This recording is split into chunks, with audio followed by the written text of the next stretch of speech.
Phil.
But others have put various stats into it.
I think I enjoyed all three of his. All good volumes. There's nothing like it.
worried about you.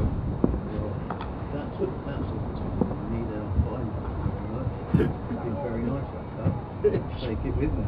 You better. No, I'll wash it with the You take that with you. No. Absolute joy. It's kept me going.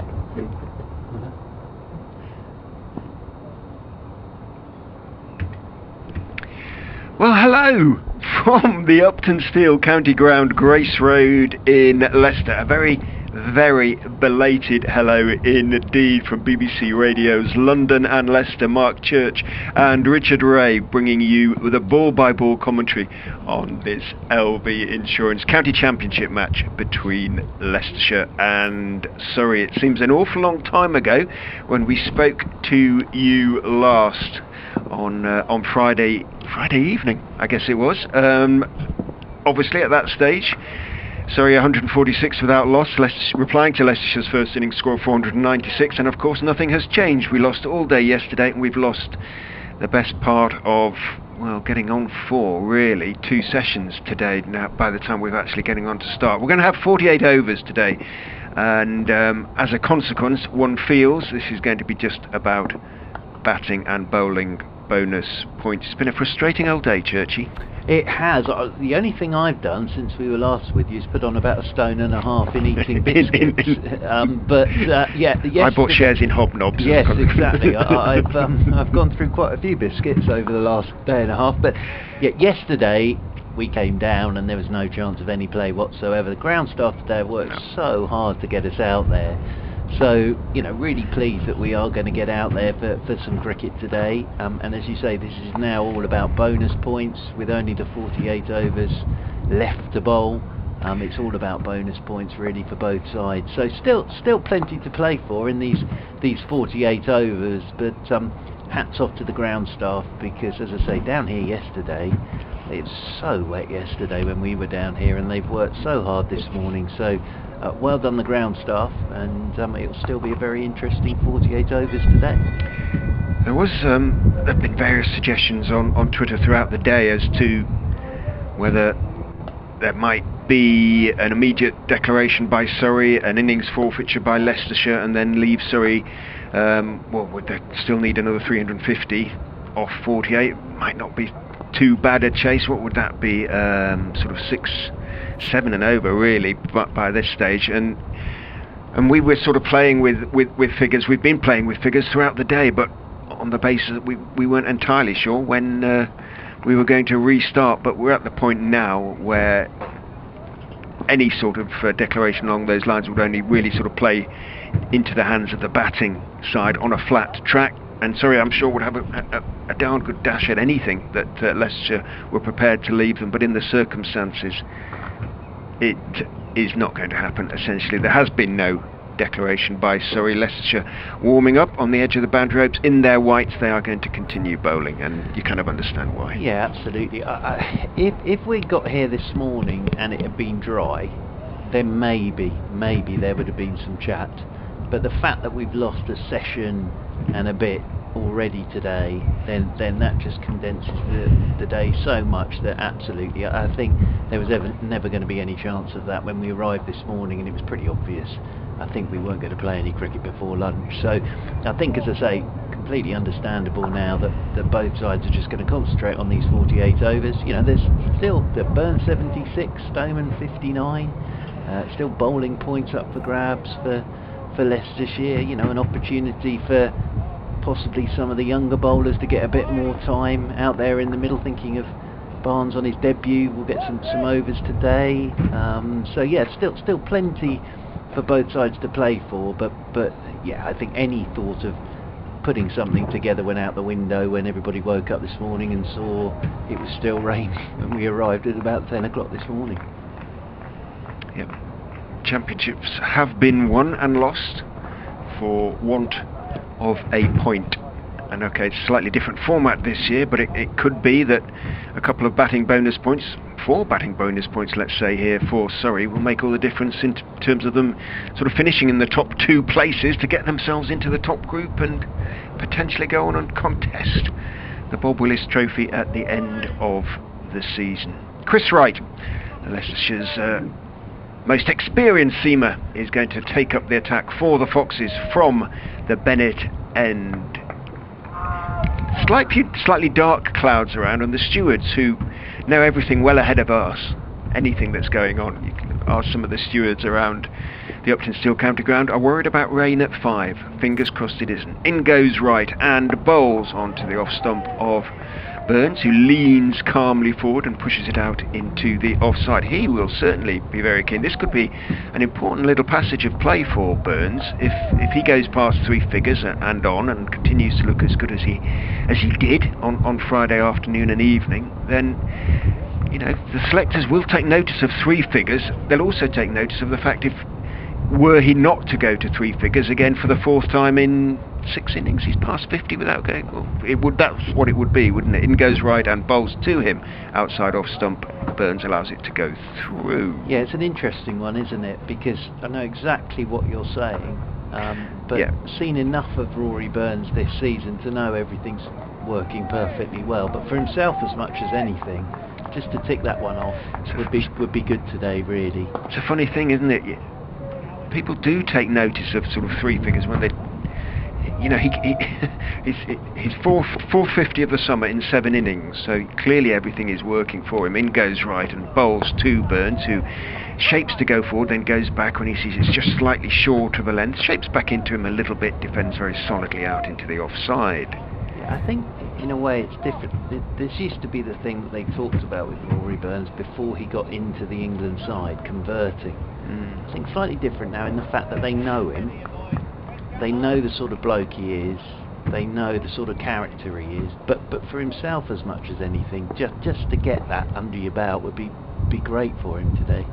Wright is in and bowling, and Burns, with all the time in the world, is leaning forward on off stump, playing it out to Callum Parkinson, who's at extra cover. A very happy Callum Parkinson, because his Bolton Wanderers side managed to secure promotion yesterday from League 2 to League 1. This is after, as he's pointed out to me on several occasions, being 17th at the end of January, and they won something like 17 of their last 23 games, so Callum is very happy in that regard. In goes Wright and bowls. Burns goes back and it defends very straight bat, as he has played throughout this over. He's had to play it just about everything throughout the over, but has done. The pitch looks as blameless as it did when it went under the covers on Friday evening. Well, that was the other point with talk of declaration. The covers have been off now for 3 hours, and it's been a drying wind they always talk about. So it's not like the covers have been. This pitch has not been under the covers very much today, actually. So I wouldn't expect it to change at all. Parkinson's actually dancing at extra cover. In goes Wright and bowls. That one I just stayed a touch low, as 1 or 2 have from that Bennett end. Burns dealt with it comfortably enough. Yeah, the problem was the outfield, and to a certain extent some of the areas around the edges of the covers. We can see a sort of sawdusted area looking from this end. If you say that the striker is at the pavilion end, for those who know the Uptonsteel County Ground, it's at, to a left-hander, sort of deeper mid-off, that sort of area. Well, fairly conventional mid-off, to be honest, to a left-hander, with the bowling from the Bennett end, if that makes any sense. Yeah, and umpire Illingworth, funnily enough, was just walking across to the bat she was worried about. They put some sawdust down there at the Bennett end. We had the soup stopper out a couple of times, didn't we, going up and down. So the pitch itself, though, absolutely fine. It's not been under the covers, and we both said it's warmer today than it probably was on Friday, actually. It's pleasant now. It is. So I don't think there's any problem with the pitch being under covers, because it hasn't been under covers. Ed Barnes it will be to get us started from the pavilion end, and Mark Stoneman on strike on 59 from Friday, and Barnes' first delivery is wide outside the off stump and doesn't really get into the gloves of Harry Swindles as he dives away to his left. The Centurion, of course, on Friday.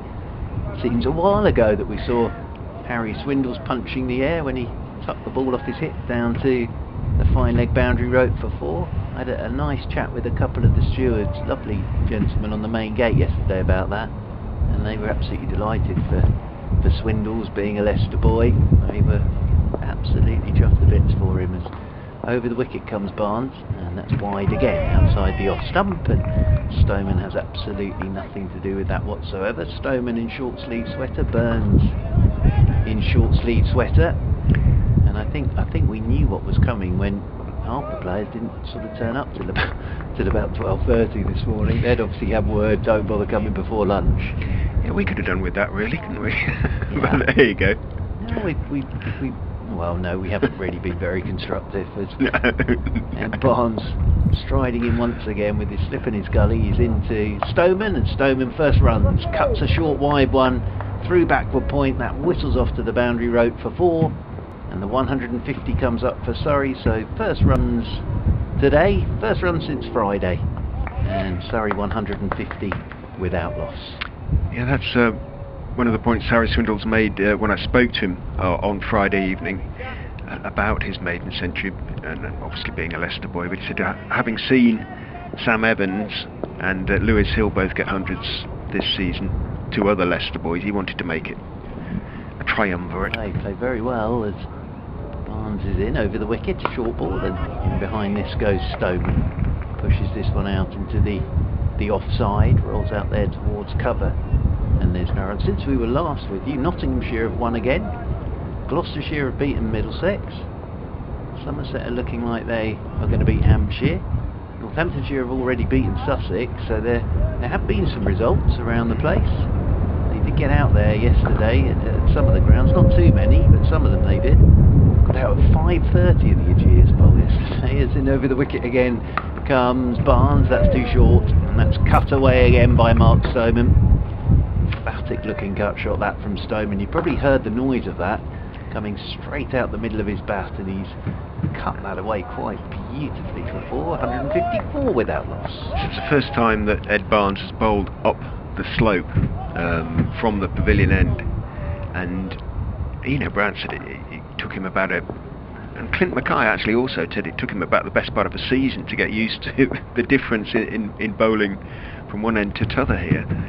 Also running into a force 10 gale as this one's tucked away by Stoneman into the leg side. Seniority from Chris Wright was, I am not running into the wind, I'll come down the hill, thank you very much indeed, because he is running. We sat outside on the roof to our right, and it is blowing an absolute gale out there at the moment, and Ed Barnes is running straight into it. There's every chance he might end up back in the pavilion at some point. 154 without loss, Burns 74 and Stoneman on 67. There's a few more sort of dark clouds around. It's fairly broken, the sky at the moment, and fingers crossed the wind is whipping them across quickly, but under the dark clouds the wind really does build up. Actually, you can see what the stewards have been worried about. You can see some really sort of nasty looking clouds a good few miles away to the sort of southeast of us, but that is where the weather is coming from. But they're telling us that there's a quote 60% chance of rain at 5, which would sound the death knell for the game, I suspect. Wright to continue. In he comes to Burns, who is waiting on off stump, half forward, slightly inside part of the bat as he defends that one back down the pitch, bounces past Wright out towards Ben Mike, who's at mid on. There's no run. You can hear that wind on the effects mic as well, can't you? It really is very gusty, and as I say, Ed Barnes is running directly into that from the pavilion end, which won't be straightforward. Wright, with that wind behind him, is in and bowling to Burns. His instinct is to sort of instinctively moves forward. His trigger movement gets his weight on the front foot, looks to get his weight on the front foot, but then he is so quick on his feet, he just moves back then when he picks the length and plays it firmly out into the offside. Sam Evans picks up, and there's no run again. Burns playing himself in, taking his time. Wright is keeping him honest. None of the short deliveries that Paul Barnes found himself bowling in the previous over. So far, in goes Wright and bowls. A fuller delivery, inviting the drive. Wasn't quite there though, and just checked the shot, got forward, played it firmly down into the ground, into the offside. Burns, but he certainly didn't put his full weight in the shot, and it bounced out towards Marcus Harris, who's at mid off. It's a good start this from Chris Wright. 9 balls at Rory Burns. He's had to play every single one so far. hasn't had anything to let go, so it's good stuff from Chris Wright, opening up from that Bennett end. His economy rate is precisely half that of Barnes at the moment. In goes Wright, bowls, and that one swings back in a touch, and thick inside part of the bat again. Sees it drop out into the on side. As he said, he's keeping him very honest and asking questions early on, Chris Wright, setting an example, as he should. Well, the body language from all the players was they wanted to get out there and play today. They were all pretty keen, I think, to get out there and get some cricket today. Wright is in and bowling outside off stump, on front foot trying to sort of square drive, square steer it away, if you like. Burns doesn't time it at all, comes off a very thick bottom edge and bounces down towards Ackerman, who's in the gully. Hassan Azad is sort of second slip. They're both standing an awful long way in front of Harry Swindles. Yeah. Considering that the wind is coming towards them, I could understand that at the other end, but it's going to certainly fly towards them. It is quite slow now, the pitch. So in goes Wright and bowls, and again he's absolutely on the money. Again Burns has to defend, and does, but successive maidens to start this final, well, we'll have tea, I was going to say final session of the game, but final period, if you like, of this championship match. 14 overs, 5 maidens, none for 32 now for Chris Wright. Yeah, I'd have thought, well, we've seen it. I think Chris Wright here is just going to probably not bend his back, but I think he's going to just hit a good line and a good length, and I think that's why the slips are up for Rory Burns. And he's made Burns play every single delivery so far. And another maiden, so 2 maidens from Chris Wright. Barnes has got to take on Stoneman and the wind again from the pavilion end. Right arm over the wicket. He comes on his debut, of course, to Stoneman. He's up on his toes, pushing this one off the back foot straight up towards mid-off. And there is no run as Marcus Harris does the fielding. Of course, he made 100 on Thursday. His first one for Leicestershire. Sam Evans 100. Amar Verdi. Actually, Verdi's figures look even better now. The 6 for on this is a pretty good effort from Amar Verdi.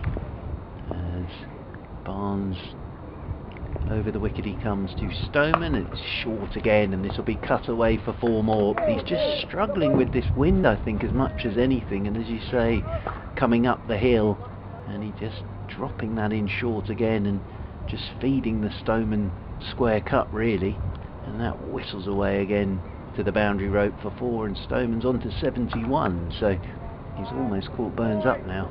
Mark Stoneman, he's very strong there anyway, Stoneman cutting, and as I say, Barnes into this wind, just feeding that square cut at the moment. So Lewis Hill's out there now sweeping on the cover point boundary rope as this one's tucked away by Stoneman, and the opening pair will change ends for the first time today. So Stoneman will move on to 72, Burns moves on to strike on 74, and there is one gentleman watching on his bike through the gate. Oh, is he getting off his bike? Yes, he is. I think. Is that Stench again? So. I was being told about Stench yesterday. I was actually told if you don't get any play today, you could go and interview Stench about his vuvuzela. I think not. Well, I'm not quite sure. I think not. I'm not quite sure who to use it for a start, but he's arrived on his bike today. You'd also have to have a pretty good bleep machine. Right, and a long microphone. Yeah, absolutely. Just to keep social distance, obviously. So, Rory Burns, a little survey of the field.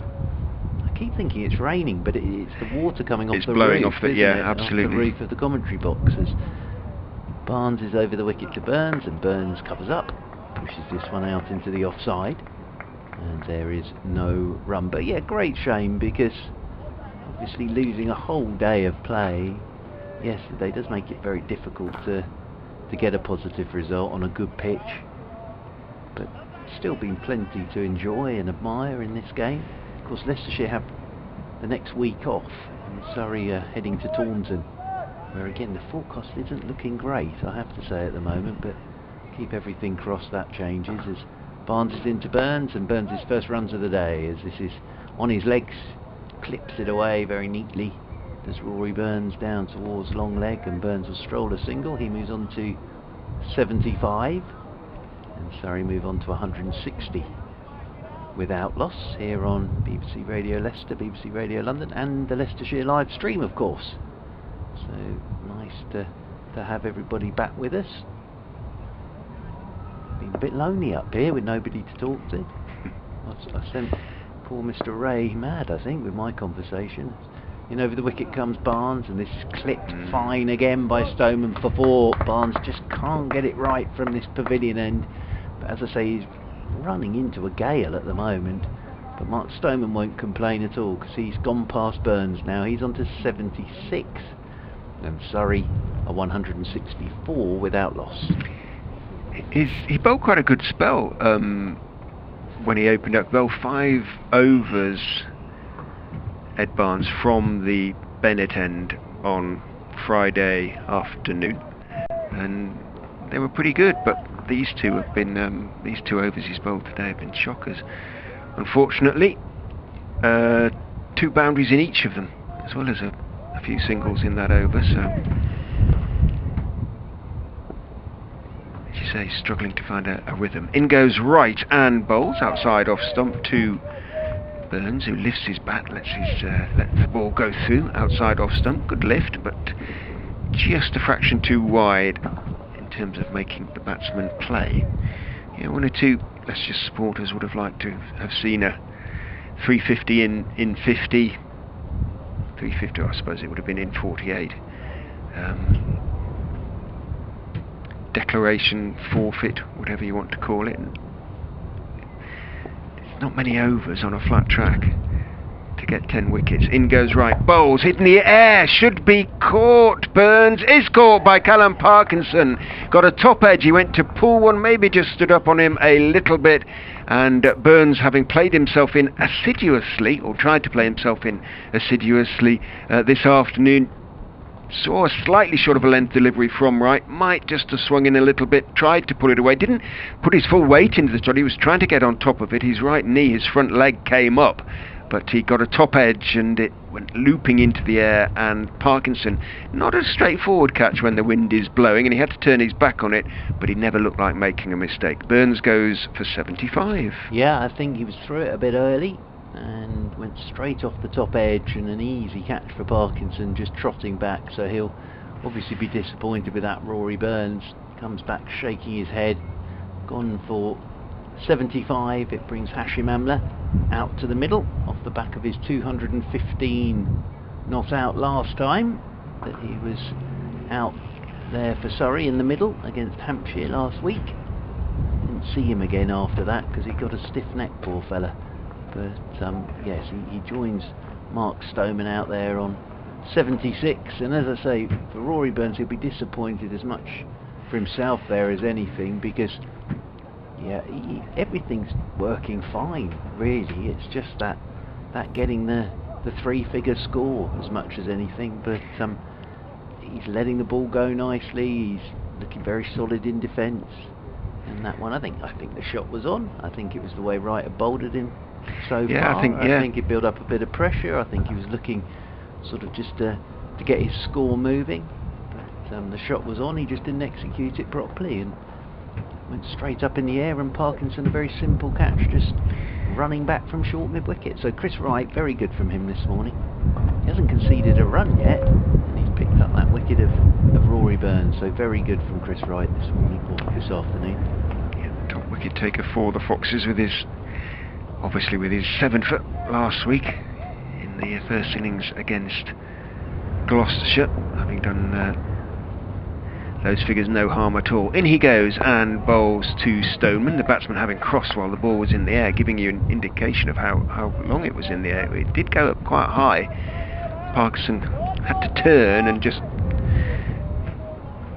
not catch it over his shoulder, but he had to get into position. He was running backward toward the boundary a little bit, or moving backwards towards the boundary, and that wind is swirling. That dark cloud is beginning to build threateningly, but it might just pass to the south of the ground. Wright is in and bowls. Stoneman right behind it, playing very firmly, straight back down the pitch, as straight a bat, almost as you could wish to see. The ball shaves the stumps at the far end and is stopped by mid-off, moving across. So far he's bowled 16 deliveries, hasn't conceded a run, and picked up the wicket of Rory Burns. So it's very good stuff this from Chris Wright, who is in and bowling to Stoneman. Just shaped back into him a little bit from just outside off stump onto off stump, and Stoneman going back, played it firmly out into the onside, defended it firmly, and he wanders down, pat at the pitch. Yeah, it could be about to be a third consecutive maiden, a first wicket maiden for Chris Wright, CJC Wright.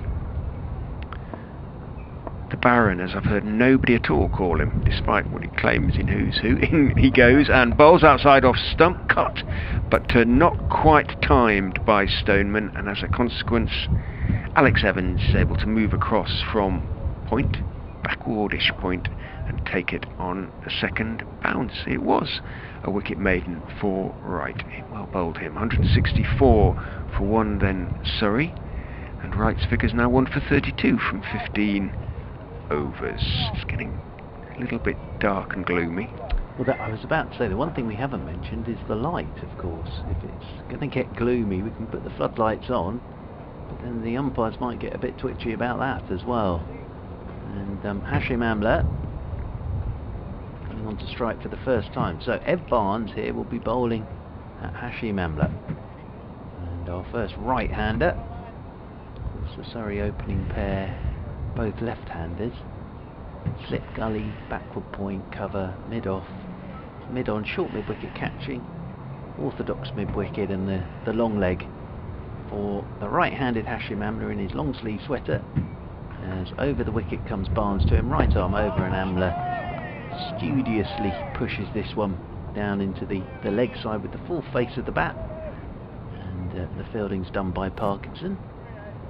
There at short mid-wicket, and there's no run. Yeah, Chris Wright today, 3 overs, 3 maidens, and the wicket of Rory Burns. So very good stuff from Chris Wright.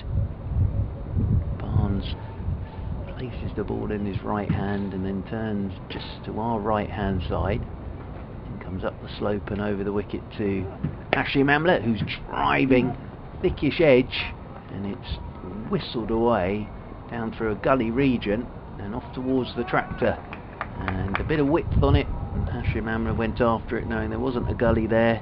Hashim Amla off the mark with a boundary, and Surrey move on to 168 for 1. I think the ball's rolled under the covers as well now, so this might take a while to get the ball back. Somebody's had to clamber under the covers, so we've lost a Leicestershire player at the moment under the covers.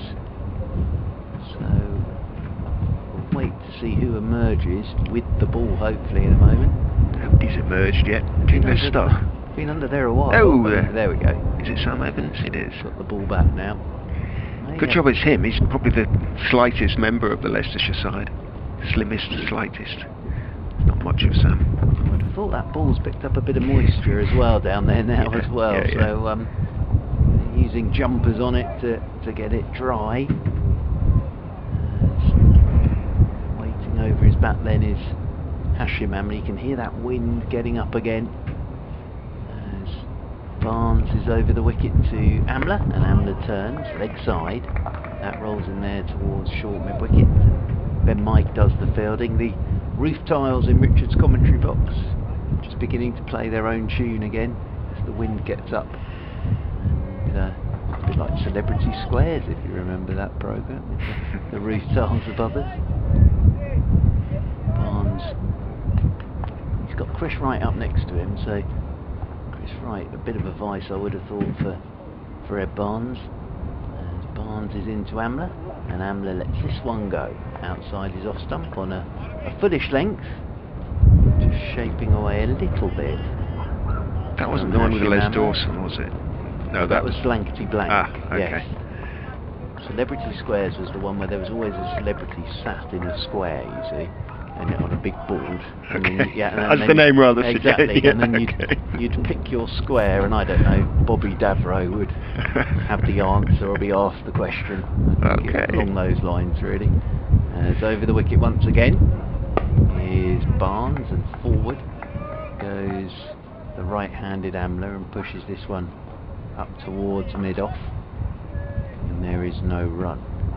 So the Leicestershire squad are here today, I think, having a net away to our right-hand side. So lots of activity on the grass nets to our right. Leicestershire 496, of course, in their first innings. As over the wicket comes Barnes to Amla, and he's up on his toes and nudges this off his hip out towards long leg. Does Hashim Amla? He'll keep the strike. He moves on to 5, and Surrey move on to 169 for 1. Yeah, several of those squad members over there in the nets we can just see over the concrete fence, and can see them all in their black clothes in the nets and their black training caps. They would like Ed Barnes' place in the first 11, and so these are quite important little overs, little spell for Ed Barnes, and he sprayed it around a little bit. Certainly in the first 2 overs, that was a little bit better to the right-hander Amla. There was one wide half volley that Amla squirted away down to third man for 4. But, you know, within the game, you might look at this. People will look at the scores and say, "Well, that was just playing out the overs at the end." But very important little personal battles and spells going on. There's always something on every ball, pretty much. In red ball cricket, might not necessarily affect the actual result, but affects individuals, ultimately can affect careers. So Wright, for the first time, to a right-hander. He's got 2 slips, and he's got Parkinson in the gully. In he goes and bowls to Amla, a bouncer. Amla just calmly ducks beneath it. Well, everything is calm. I can't imagine him doing anything in a sort of frantic way. Actually, Amla. I described it as on a lake, and the water's completely flat the whole time. During that 215, the water never really rippled. It was completely flat the whole time during that 215. Nothing is hurried. Wright steams in and bowls. Amla goes back, plays firmly out into the offside. Mike, up on his toes, sort of hops left and then hops backwards. He takes the ball on the bounce. He's got a short leg in, of course, as well. Chris Wright, who is bat pad man. Hassan Azad. So Marcus Harris has gone in at first, where Azad, if he's not at short leg, tends to field. Ackerman is at second, and Sam Evans now has gone in the gully, and Parkinson has gone out to mid-on. I suspect Ackerman just realised it was Parkinson and said, "Oh, no. In goes Wright and bowls, and perhaps a little bit low, dropped down into the offside. And even then, when Stoneman called Amla through for a quick single, he didn't sort of panic and go scampering off the other end. He sort of looked, "Oh, okay," and off he went perfectly quickly, but again, without ever giving the impression that he was under any sort of real pressure. 170 for 1, Amla on to 6. First runs off Chris Wright today from Hashim Amla. But Simon's just asked me a question, knowing I'm an expert on this game, of course, saying, do I think it will be a draw? Yeah, I think, Simon, there's every chance. It's probably the favourite. Wright is in, bowling to Stoneman. Again, a little bit of shape back into the left-hander, who defended on the back foot and the thick inside part of the bat. Again, sees the ball roll out, trickle out into the leg side. Yes, so I think draw, as you say, would be the favourite at the moment.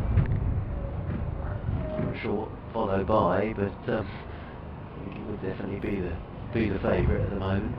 21 balls Wright bowled before conceding a run today. In he goes and bowls, and edged by Stoneman through the gap between second slip and gully for 4. Again, Stoneman indicates there's a little bit of movement, may have straightened that one a fraction. Chris Wright, it's been a really good spell from him, and although Stoneman's head was over the ball, and it wouldn't have been a chance had there been a third slip, it was a genuine edge, and Wright can consider himself a little unlucky. Yeah, nicely bowled. I think it stood up a bit on Stoneman as well. It's a good bit of bowling that from Chris Wright. Azad goes from first to second, following the ball a bit. In goes Wright and bowls, and that one is pretty straight, and he's greeted with a suitably straight bat by Stoneman, pushed out towards Ben Mike at mid-on. End of the over, 174 for 1. Surrey trail by 322, alas on first innings. I say alas from the point of view of an exciting finish to the game. Yes, that is why the draw is the favourite. Absolutely. And at the moment, little updates time. Strange time. There you go.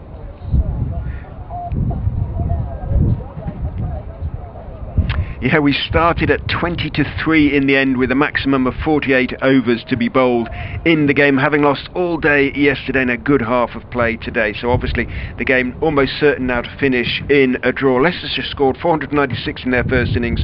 Surrey are 174, but for one, Leicestershire have picked up their first wicket of the innings, that of the England opener Rory Burns, who tried to pull a delivery from Chris Wright, got a top edge, and Callum Parkinson, jogging backwards from mid-wicket, took a decent catch. That was Burns, gone for 75, made the score 164 for 1. Mark Stoneman is still there. He's played some lovely shots today in going to 80. Hashim Amla, the great South African batsman, is out there with him. He is 6 not out, but at the moment the game is very much heading for a draw. Surrey 174 for 1. Barnes is over the wicket to Amla, and a short ball, and Amla's up on his toes and turning this one off his hip in there towards short mid-wicket, and there's no run. Yes, I think, you know, everyone's talking about the bonus points and everything. Weather at the moment is okay. What I would say is it was probably better this morning when we were actually out there than it is now. So there are some darker clouds headed this way, but fingers crossed they don't drop any rain on us, as Barnes is over the wicket to Amla in this gale at the moment, and Amla's in behind this and pushes it up towards Parkinson. Stood at mid-off and there's no run. Yes, if you're out on the ocean and one of these clouds headed towards you, you would put a reef in the mainsail, wouldn't you? Definitely, because there's some nasty winds underneath them. But oddly, they don't look as though they're sort of full of rain at the moment. They look very threatening, but I'm not sure this cloud has got some rain in it. It's hard to tell. I think I'd be going below deck. You just close your eyes. Yeah. As over the wicket once again is Barnes. Forward goes Amla and pushes this one into the offside, and there's no run. I'm the man that cried on a tourist trip on a boat in Greece, because our captain decided to sail into a thunderstorm. I've never been so scared in my life. I was in my mid-20s then, and ended up sort of hiding under a bench thinking that was it. It probably wasn't even that rough, to be honest with you, but I'm not a huge fan of sailing into the middle of a big patch of water in a thunderstorm. Barnes is over the wicket once again to Amla, and Amla's just turning this one off his hip into the leg side. He'll pick up a single, moves on to 7, and that will bring Stoneman back onto strike on 80. Surrey moving on to 175 for 1. Umpire just doing some of his own gardening there at the pavilion end as some debris are blown across the pitch. It is a very gusty, blowy day here in Leicester. Can't believe it's May. Doesn't feel like May today. It feels like February today. Stoneman settling over his bat once more, just waiting for the field to settle as well, is Mark Stoneman. 80 not out, Stoneman, as Barnes is over the wicket to him, and Stoneman off the back foot, a little inside edgy this, and it rolls away into the cover region. Ben Mike does the fielding, end of the over, and Surrey 175 for 1, then Amla has 7, and Stoneman's on 80. So 4 overs for Barnes now. The last 2 have been better than the first 2 for sure.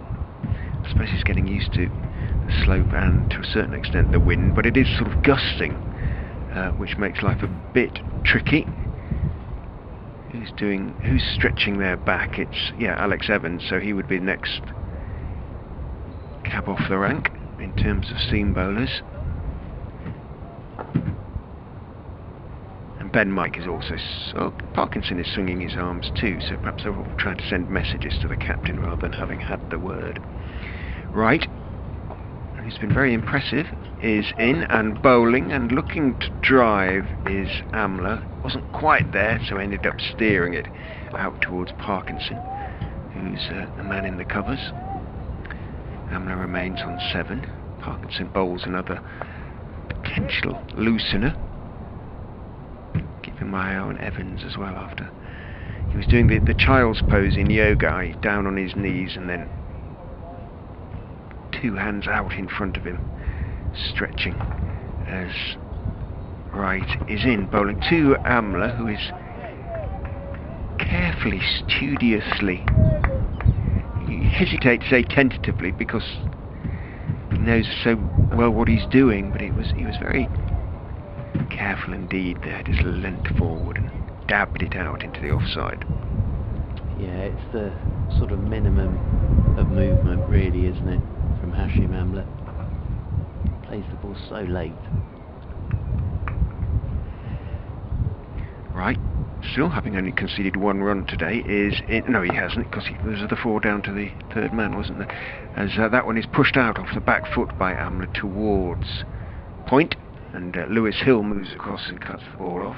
No run again. 5 he's conceded, just 2 balls he's conceded runs from at any rate. Nice green van, bless his heart, is still around and about. 1 or 2 of the Hell's of the Harleys going up Milligan Road earlier this morning. But no great gathering of the clan today. In goes Wright and bowls, good bouncer. Amla pulls his head back out of the way as his knees not buckle but deliberately bend. He leans back out of the way of the ball, goes through to Swindles, and who throws it to Parkinson, who then bowls it very deliberately to Ben Mike, suggesting that he's going to come on pretty shortly now. Talking to Harry Swindles on Friday night, he did say 1 or 2 was starting to turn, and it would have been a really interesting pitch had it gone to a 4th day. In goes Wright, bowls, and slightly short looking to pull. Amla doesn't time it at all, comes off the bottom edge and bounces towards Hassan. It's short leg, he picks up. There's no run. Well, by 4th day, obviously, I mean having had a 3rd full day on it as well, which it hasn't. It's just been sitting under the covers. Back goes Evans from conventional square leg to deepish backward square, goes a bit further. By no means on the boundary, which is a long boundary on that leg side. He's being sent behind square quite a long way by Wright now. He's about 15 yards inside the rope, still a good 60 yards or so from the bat. In goes Wright and bowls, again short but straight this time on off stump, and up on his toes. Amla can just drop the ball out into the offside, and does end of the over. 175 for 1. So we're just batting perfectly normally as they move steadily towards what will be a first batting bonus point, 2 bowling bonus points. Surrey achieved 4 batting bonus points for Leicestershire. So as things stand, it's a sort of a 12 versus 10 game in terms of points return. 8 points for the draw, remember, this season. Up from 4. Was it 4 last season? 5 it was, you're right. The Bob Willis Trophy. For a draw. Just looking elsewhere, Warwickshire 24 for 1 in their 2nd innings, lead Worcestershire by 3. So that'll be a draw. Hampshire are 202 for 8 now, so still trailing Somerset by 55 runs, so just 2 more wickets needed by Somerset. And Lancashire 192 for 4. Glamorgan can snake 344, and Yorkshire 255 for 6 in reply to Kent's 305. And earlier on in the day, Northampton beat Sussex by an innings and 120 runs. Berg and Sanderson between them taking 19 of the wickets to fall in that game, as Parkinson then left arm over the wicket with his spin, and Stoneman lays back to cut this, and it bounced on him a touch more than he was expecting, and actually chopped it down towards first slip. Parkinson into his first over today, but his 12th of the innings so far, as over the wicket he comes to Stoneman, and Stoneman is forward, plays this one back up the pitch to Parkinson. So wins again for Gloucestershire. Northants, Somerset looking like they're going to beat Hampshire. As over the wicket again comes Parkinson, and this one's down the leg side. Stoneman gets nothing on it, and another win for Nottinghamshire. So 2 in 2 for Nottinghamshire now. Beat Derbyshire, of course, and then beat the champions by an innings. So beginning to put a little run of form together in Nottinghamshire, as Parkinson is in to Stoneman. Stoneman is forward, covers up and pushes this one straight back down the pitch, and Parkinson does the fielding off his own bowling. But yeah, it's quite a turnaround for Nottinghamshire in a fortnight. Over the wicket again comes Parkinson, and this is the slog sweep by Stoneman. He's got a fair amount of this. It was tossed up by Parkinson, but Stoneman has just slog swept him, and it's trickled because of the wet outfield as well. I think it's just trickled into the rope for 4. So Stoneman moves on to 84, 179 for 1. It kept the fielder very interested. Alex Evans chasing after it, and it kept him sort of in the race almost till the bitter end there, and then just trickled into the boundary. He had to get his skates on, thought it was going to hit the rope, as this is a quicker one from Parkinson, and it's turned leg side by Stoneman. He won't get a run. Ended the Parkinson over. Stoneman on to 84, and Surrey move on to 179 for 1. It's horrible when that happens for Evans. Rolled against the rope, didn't even have the strength to roll over it, but just against it. Perfect from the batsman's point of view. I think Evans thought that's racing to the boundary rope, and then suddenly thought, uh-oh, no it's not, and had to suddenly put his skates on a bit. Stoneman looking pretty good out there. He's played some really nice, those 2 cuts early on off Ed Barnes in Ed Barnes' first over, second over of the day. Really classily played, and a sense of a man, I think, took a fair amount of confidence from the way he played on Friday afternoon and evening. Wright is into Amla, outside off stump, and Amla, a rather un-Amla-like shot. It didn't get up very high, and he had a bit of a little pokey waft at it outside off stump without too much foot movement. It went underneath that waft and bounced again before it was stopped by Swindles, not cleanly. So all in all, rather a messy piece of cricket. Yes, it wasn't the best bit of cricket we've seen over the last 4 days.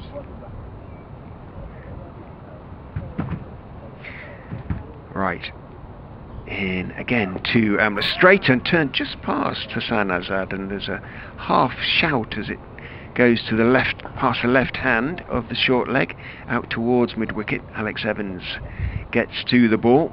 Single taken by Amla, moves on to 180 for 1. 37 overs left after this one.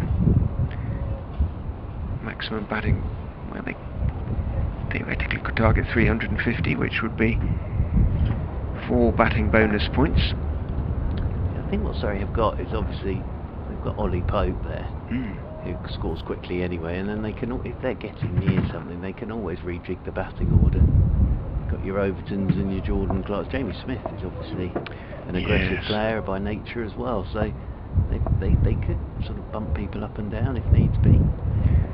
Wright in, bowls, driven by Stoneman. Didn't quite get to the pitch of the ball, but he got plenty of bat on it, and he's run it away through backward point.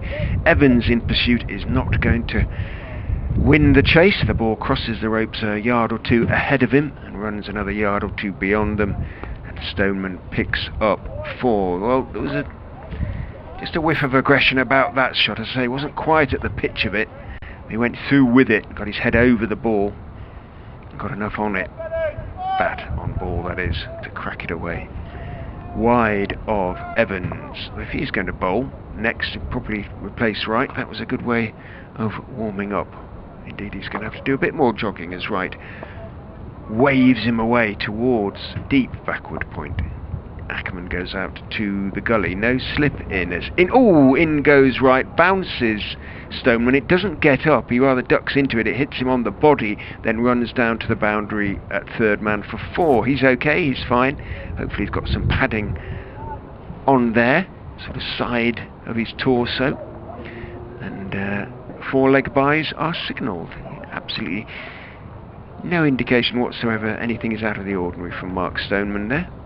He's a tough customer, Mark Stoneman. I wonder if that just hit him on the back. Yeah, it did. Just on the shoulder back area, and just ballooned over Swindles and ran away for 4 leg byes. You have a certain amount of sort of padding there, don't you? Some of us do. I certainly do. 188 for 1. Stoneman's on 88 now as he faces Wright. It swings back in, but Wright's appeal was late. Swindles went up. Wright turned eventually and made a good appeal, but for me it was sufficiently delayed to indicate his initial reaction was that it was probably going to go down the leg side. Yes, it was a little bit after the event, wasn't it, from Chris Wright. Probably height would have been an issue as well, I think. Yeah, it was bowled nicely today. Yeah, it was pitched outside, leg was going down to miss leg stump. Hit him about the knee, otherwise it was okay. Great shout other than that. It beat this shot, if nothing else. Wright is in, bowls to Stoneman outside off stump. Stoneman goes back and chops it away behind point. Evans is out there now, so he was actually going to have to come in to meet it. Just a single for Stoneman, who moves on to 89 and has kept the strike as a consequence. Parkinson and Ackerman will have a good chat now after that slog sweep in the previous over. Let's see what field that they post for him. Yeah, it was a very effective shot from Mark Stoneman. Parkinson gave it some air, took it from probably off stump, just slog swept it. So they've just dropped that mid-wicket back a bit. Yeah, Sam Evans is saying, should drop me back a bit. Parkinson's saying, no, let him have another go at that. So his short mid-wicket's gone in. So yeah, Ben Mike's in there at short mid-wicket. There's a slip and a short leg as well for Parkinson as he comes left arm over the wicket to Stoneman, and Stoneman is driving up towards mid-off.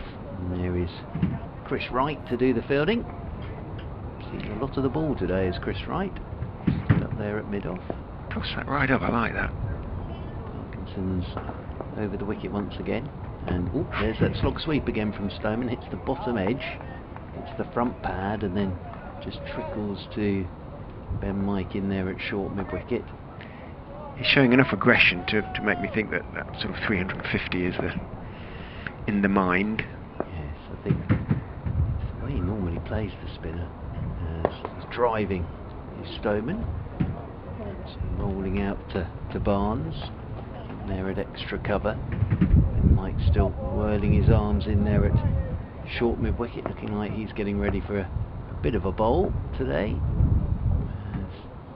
Parkinson past umpire Gould from this pavilion end. Sweeping again is Stoneman. Gets nothing on this. And it hits the pads of Swindles behind the stumps. One steward down there in front of the indoor school watching away, and another steward away to our left. As Parkinson's in once more to Stoneman, and Stoneman turns this one into the leg side. It's going to roll out to Alex Evans at mid-wicket. stench is still there behind the gate. Hasn't brought his vuvuzela today. No sign of a whistle either today. Come on his bike.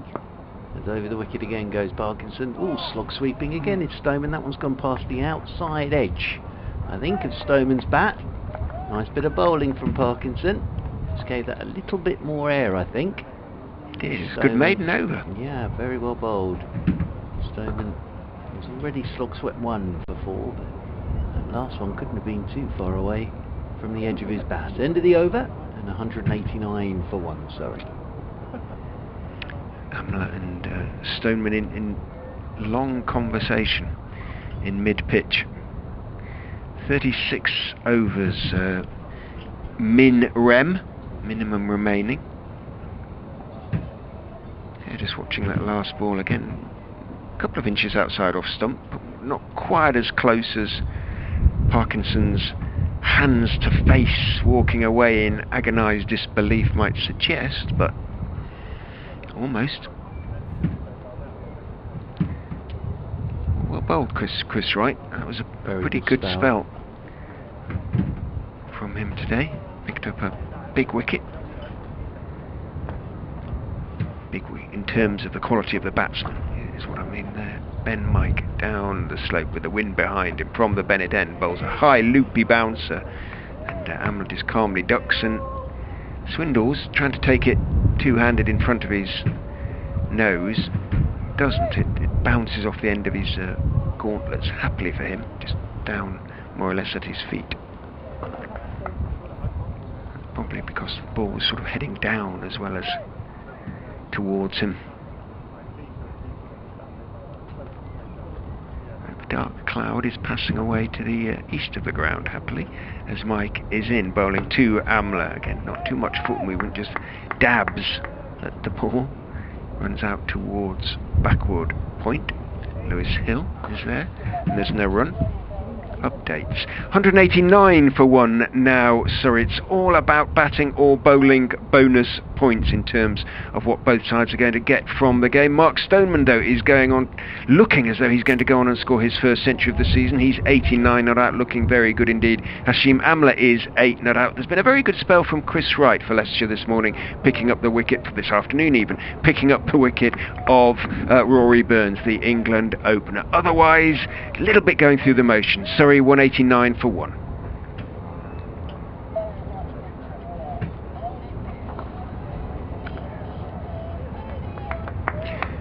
Missed just one delivery on commentary. It was a no ball bowled by Ben Wright, and umpire Illingworth is not getting a response from the scorers. He has finally got a... In fact, he's asking them to respond now. He's saying, did you see that? Are you going to give me a red light? Or... And there goes the signal again. Yes, they give him the red light. Come on, Proj. Paul Rogers, Leicestershire scorer. In goes Mike and bowls. Put his back into that one, but full and on leg stump went back. Hashim Amla just tucked it round the corner, down towards Ed Barnes, who's at long leg, came in to meet the ball, got his throw away. Single taken by Amla, who's on to 9, 192 for 1. Ben Mike here just settling into this first over. Maybe the scorers, like everybody with a day off yesterday, just sort of trying to get back into all this afternoon. It may sound a silly question, but do you think we'll have tea at I think we will, yeah, well, 10 past 4 I would have thought, probably. After all the delays. Mike is in, bowling to Stoneman, who is timing it nicely out into the offside, but a good tumbling stop to his left by Alex Evans. Still a good, comfortable single to be taken by Stoneman and Amla, and but plays that shot nicely. The slightly short ball outside off stump or on off stump. Really sweet piece of left-hander's timing, if you like. Stoneman moves into the 90s, onto 90. 193 for 1. He's played nicely, Mark Stoneman. You know he's in good nick when he's playing that shot. And funny enough, sort of beforehand. He's looked in good nick all season without actually making a score. So he's on to 90 here. It's played nicely. He's watching as Mike is in, passed on by Illingworth, bowling to Amla, who turns it off middle and leg. Foolish delivery, and for a moment Mike thought he might have got through, but not at all. Amla just pushes it into the gap at square leg, jogs a single, and he goes into double figures onto 10, 194 for 1. Yeah, so I think tea will be at 4:10 because it normally is on the last day. So, and then whatever's left after that. So that'll be what we're looking at the rest of the day. It's 35 minutes away. Best part of 5 overs. In goes Mike and bowls one of his high looping banged in bouncers, and Stoneman barely has to duck, perhaps just leans his head to one side as it flies a good foot or two above it, and on its way down is intercepted by Harry Swindles behind the stumps. End of the 58th over of this Surrey first innings, 194 for 1. Parkinson, this could be interesting. He's going to bowl to Amla now. No footholds to bowl into as he had when bowling over the wicket to Stoneman, but might just get one or two to bite a little bit. Yeah, first time he's had a chance to have a bowl at the right-handed Amla. Parkinson, he'll come left arm round the wicket to Hashim Amla.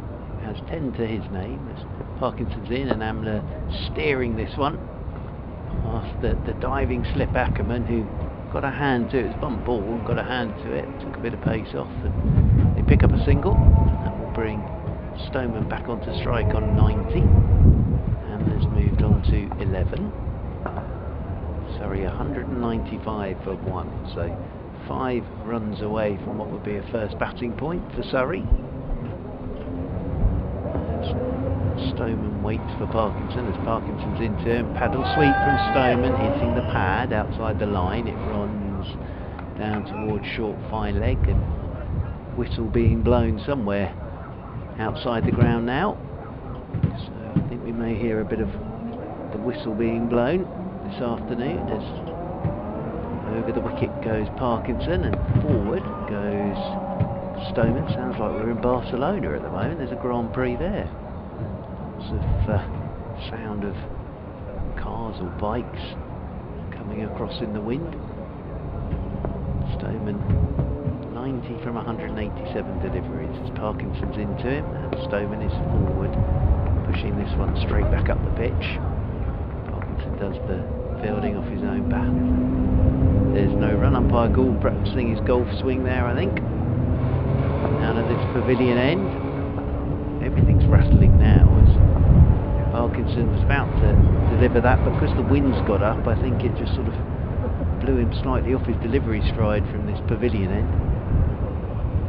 So Stoneman settles once again as Parkinson tries once again. It comes over the wicket to Stoneman, and Stoneman on the back foot this time just plays this gun barrel straight back up the pitch to Parkinson. Tidy over this from Parkinson, just the single. The first ball of the over off the bat of Hashim Amla. That's the sound of the commentary box rattling as Stoneman forward again, plays this one out into the offside. There is no run. That's the end of the over. It's 195 for 1 Surrey in reply to Leicestershire's 496, with Amla on 11 and Mark Stoneman on 90. I have to turn down the effects mic even more. I suspect it's barely on at all, but that wind is really getting up. It's looking quite stormy out there, but at the moment we're okay in terms of it not raining, at least. Mike will continue then. 5 overs, none for 16, just the 1 over so far today. A couple of good overs though from Callum Parkinson. He's been prepared to give the ball some air. Has beaten the bat more than once, albeit that Stoneman has tried to get after him. Mike then to bowl to Hashim Amla. Does so. Good delivery on off stump. Amla bottom hand starts to come off the bat as he defends that one and looks at the splice a little quizzically. Having done so, dropped it out into the offside. No run. played it very late again, Hashim Amla. As I say, it's the barest of movements, isn't it, from Hashim Amla?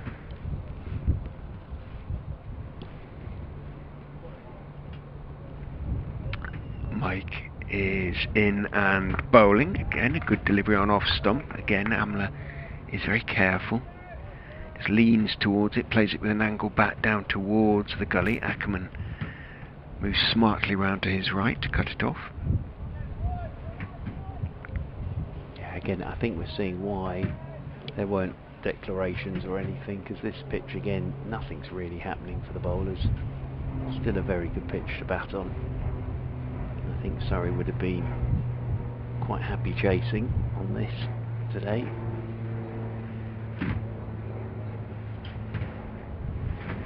Mike bowls, and a flashing drive from Amla was full. It was outside off stump. Not sure he completely middled it, but he certainly placed it beautifully well to the left of Callum Parkinson in the covers and to that short boundary. It is no great distance. Quickly crosses the ropes. Amla picks up 4, moves on to 15. Yes, flashing, as you say, drive from Hashim Amla, virtually down on one knee to play this. Amla didn't really time it, but got it past Parkinson. Away for 4 runs, his second boundary. Very still at the crease as Mike is in and bowling to him, and again he's looking to drive. Wasn't quite as full, and he's a little bit late in terms of squeezing it out between Parkinson and Lewis Hill. It runs almost straight to Hill, who is at point in deep discussions with Ian Gould now, resuming the conversation, whatever it was, having done the fielding. Listening to Ian Gould, judging by all the hand movements that Ian Gould is making. Comes Mike, driven by the wind, bowls a bouncer that he ducks into rather, and I think that was the side of the helmet for Hashim Amla. He's going to have to helmet off and have it inspected now, because he did move his head away and take his eyes off that one, and it hit the side of the head. Happily, obviously helmeted head. He's taken his helmet off and now put it back on, so all is well with him, but obviously we'll have to have it and himself briefly inspected. Absolutely, yes. I think Alex Tysope, fine figure of a man, is jogging out there now to do the old concussion protocol with Hashim Amla. It's twice now Mike's done that, because he hit Stoneman on the shoulder, didn't he? But it's a well-directed bouncer, and Hashim Amla's just turned his head, and it just struck him on the side of the helmet. So they have to go through all the concussion protocol and then make sure the helmet's okay as well.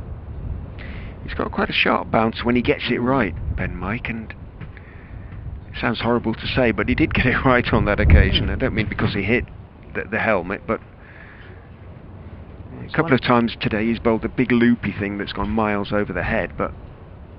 Well, he's not the tallest of blokes, really, and Ben Mike, and I think it's more skiddy bouncer than that big loopy one.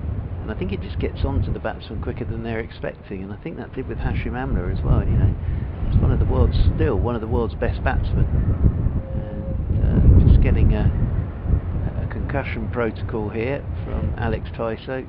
Sort of number of questions that they ask them, and make sure they can sort of say their name to them and count backwards and what day of the week is it, etc., etc. Well, whatever he's asked him has amused Hashim Amla considerably. He's been grinning away out there.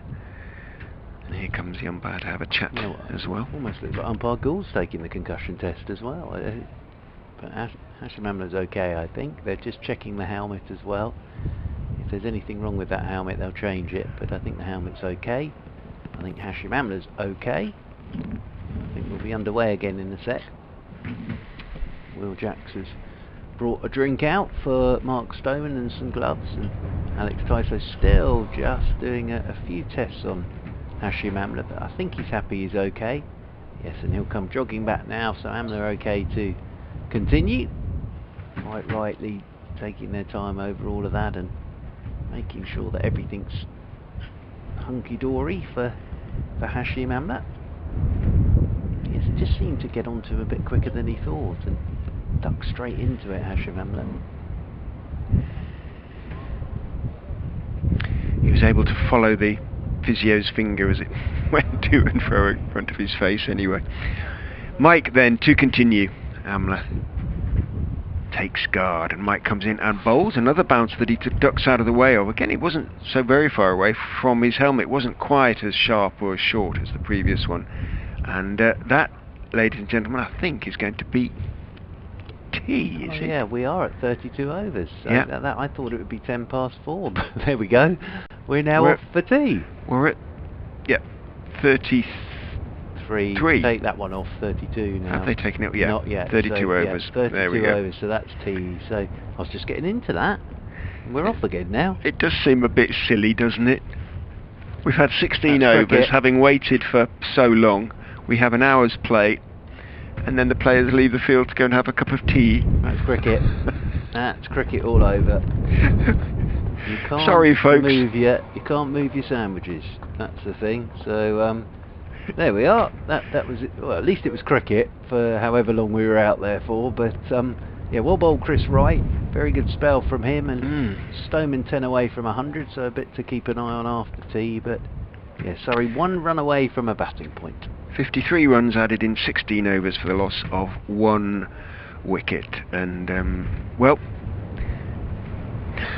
there's not much else to say, I'm afraid, folks. We'll be back with you from the Uptonsteel County Ground, Grace Road in Leicester, for the final knockings of the game in around about 15 minutes time. You'll probably hear me do an update for BBC Radio Leicester round about the top of the hour just before then, but just for now from BBC Radio's London and Leicester, Mark Church and Richard Ray, it's good afternoon for now, as I say.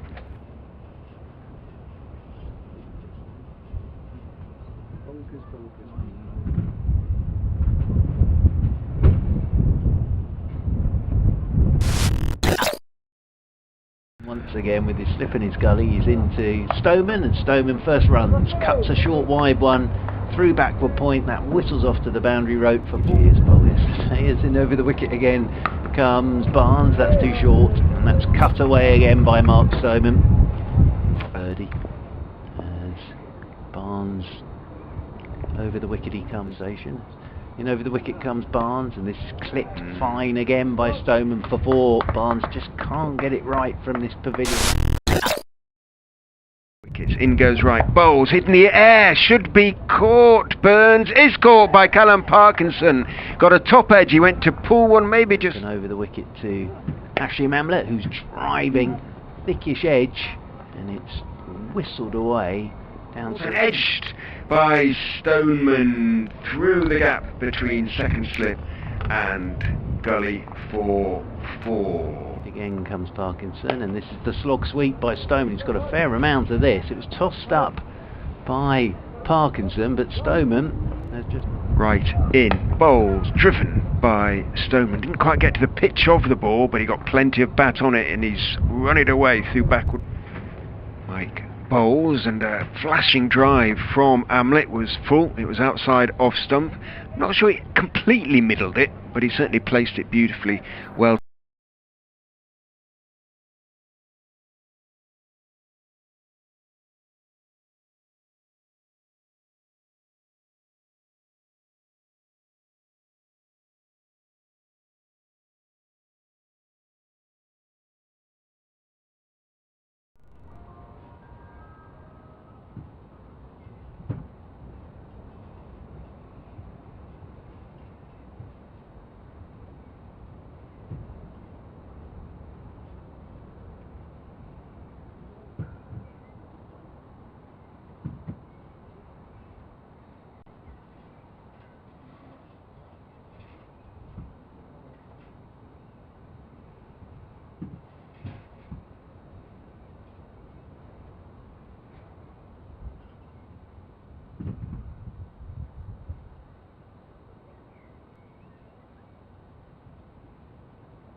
The players, believe it or not, having been out there for an hour, have gone off the field for tea now. I know it sounds strange, but that's the way it is in cricket sometimes. Only 48 overs possible today because of the damp outfield. It has now dried. Unfortunately, only 16 overs played so far, and Surrey have gone from 146 without loss to 199 for 1. Players about to go back out there after tea now. 32 overs remain to be bowled, in theory, is possible today. It's all about trying to pick up batting or bonus points. It's going to be a draw of the game. A lot of positives to take from it from Leicestershire's point of view, particularly obviously in terms of the batting, but unfortunately, essentially, the weather has beaten the cricket on this occasion. Surrey about to resume then on 199 for 1.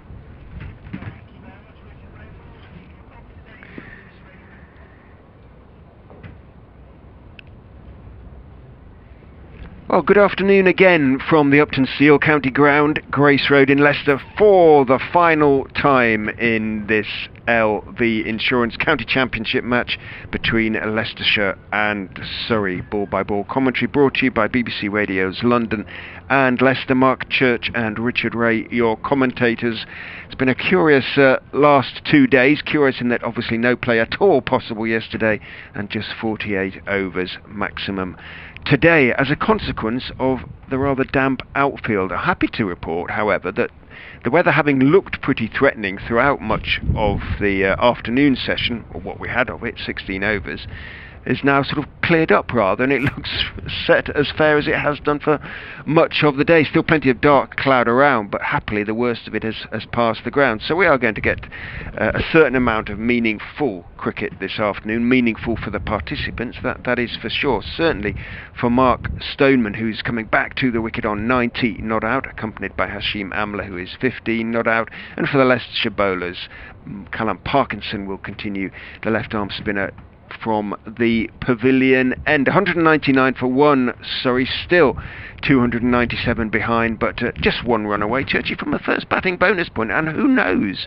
how important those batting bonus points could yet be. Yes, indeed, and the first thing I've noticed is Amla must have warmed up because he's put his short sleeve sweater on, which means that Amla has worked up a bit of a sweat, but yeah, all these points could be important come the end of the season. I thought Wright, that was a lovely spell of bowling from him before tea, and picking up the wicket of Rory Burns for 75. Stoneman's looked very good for this 90, and yeah, I think what we're looking at now is 33 more overs and see batting points and bowling points for both sides really, and fingers crossed we get through these 33 overs without any interruption. Parkinson, as I say, will continue from the pavilion end. 14 overs, none for 34, but he's bowled a couple of nice overs so far. And in he goes and bowls. Stoneman goes back and calmly turns the ball out to Ben Mike, who's at mid-wicket. No great turn for him. The pitch looks pretty good still out there. He has got a deep mid-wicket though now for the skied slog sweep. Perhaps he goes in and bowls to Stoneman, who certainly doesn't try it on that particular delivery. He's playing the ball off the pitch, back down the ground, onto the ground I should say, out towards Mike again at mid-wicket. Parkinson gestures at his deep mid-wicket, who's Sam Evans, to just go a yard or two to his left, then goes in and bowls. Back goes Stoneman. It turns a little bit, but it also stays low and just turns it around the corner towards Lewis Hill, who's on the 45 really, behind square, almost backward square, not quite, a little bit further than that. He makes the stop, and again there is no run. Parkinson is in. Back goes Stoneman. It goes on with the armour touch, takes a thick outside part of the bat, goes down onto the ground out towards backward point. Ackerman runs out from slip to field. Stoneman takes 1, and Surrey have their first batting bonus point. They are 200 for 1. Yes, and I suppose that was the first aim when we finally got out there at, what was it, 240 to get 200 before, if there was going to be any rain. Parkinson is in, bowling to Amla, who is reaching forward, stroking the ball, caressing it out into the offside, where Evans, who's come in from deep mid-wicket to a sort of conventional extra cover position, fields. Parkinson bowls again. Amla is forward, bat just about in front of his left foot as he waits for the ball and defends it out into the offside end of the over. We do now have 32 overs left, so we went off with 33 remaining, so it must have been yes. 22. Yeah, I get so muddled up. I was pretty sure that the last day, 10 past 4, maybe that was in the dim and distant past, but when you start at 2:40, everything sort of gets sort of moved along, doesn't it, and all the times go a bit higgledy-piggledy. It's going to be Ben Mike to continue from the Bennett end. We saw him before the tea break. He actually struck Hashim Amla on the crash helmet with a delivery before the tea break, but Amla was okay. Stoneman is the man on strike on 91.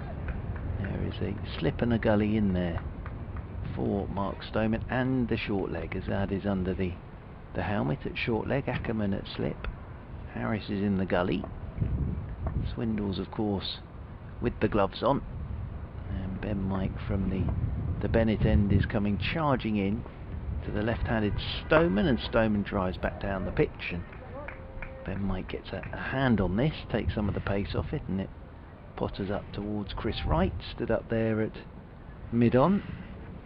Clock on top of the manual scoreboard telling us it's 10 past 4. Crowd's getting bigger all the time. 4 now. Yes, outside the gate, having a watch through the gate on the Milligan Road to our left-hand side. It's been rather nice having a few people there, especially when Swindles got to his 100 on Friday. Bit of atmosphere as Ben Mike is into Stoneman. It's a short ball which Stoneman's looking to pull. I think he's got a little bottom edge onto that, and it's gone onto his thigh guard and potted out into the leg side, so he'll get a run, and that will take Stoneman on to 92 and brings Hashim Amla back onto strike on 15. Azad wanders across for the right-hander, pops himself in at short leg. Adrian Thomas has been in touch. He says, following the match, never seen Grace Road looking so lush and great.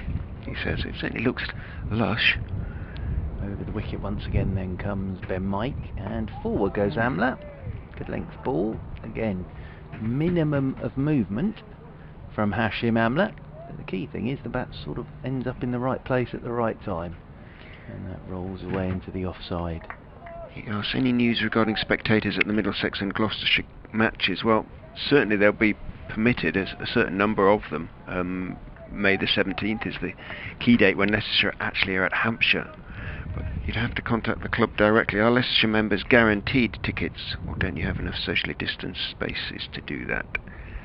Over the wicket again comes Ben Mike, and forward comes Amla. Pushes this one down to backward point, and there's no run. Not sure if anybody is listening from the club. Hopefully they might be. If they could let me know, and I'll let Adrian know accordingly. Probably worth getting that information out there, because the next day's cricket here then will be against Middlesex, and there should be spectators, all things being equal. Yeah, fingers crossed. So I understand it's 20% of your capacity, isn't it, that you can have in. As in over the wicket once again comes Ben Mike to Amla, and it's short, and it's cut by Amla in the air, and wow, where's that gone? On the bounce to... Oh, he caught him. No, he did catch it. Yeah, I thought it'd gone on the bounce, yeah, because I there was did as well. nobody reacted. I saw Ackerman take it, but yeah, I've lost there was that no completely. reaction whatsoever. Ackerman just has taken the catch and couldn't see where that had gone, and Ackerman's just taken a very neat and tidy catch. So Amla goes for 15, and it's 201 for 2, but my eyes were shooting off down towards third man, but Ackerman's just made that look very simple, and Amla goes for 15, and Surrey have lost their second wicket. It's 202 for 2. I saw Ackerman take it, but there's so minimal reaction, and there still is to a certain extent. I thought, oh, perhaps he hit it down into the ground and took it on the bounce, but clean as a whistle. Well, it's a wicket for Mike, and it's a wicket for Leicestershire. That means one more and they get their first bowling point. So important wickets these. Amla goes 15, but yes, Ackerman made that look very straightforward in the gully. And my eyes shot off down to third man, and then Ackerman just wandered off with the ball. So Ollie Pope makes his way out to the middle to join Mark Stoneman. And Hashim Amla goes for 15. But it was very good from Ackerman, because as I say, my eyes had shot off down to third man. Well, it was a full-blooded cut almost, wasn't it? It was barely motoring, but he has a lovely pair of hands, Ackerman. And as he demonstrated there, straight in. But he didn't throw the ball into the air or celebrate, and nobody really sort of celebrated as such. And Amla stood there looking. He must have hit it into the ground or something, but there you go. Well, Amla's gone, and Ollie Pope, of course, a double 100 against Leicestershire. I think he'll do that today, as Ben Mike comes down the slope from the Bennett end to him, and first ball for the right-handed Pope, and it's runs. This time does get over Ackerman, and it's down towards third man, and it's a single for Ollie Pope to get him off the mark. And Ollie Pope moves on to 1, and Surrey move on to 202 for 2. Yes, he did hit that one into the ground, for sure. It looped over Ackerman. He did make that look very easy, Colin Ackerman.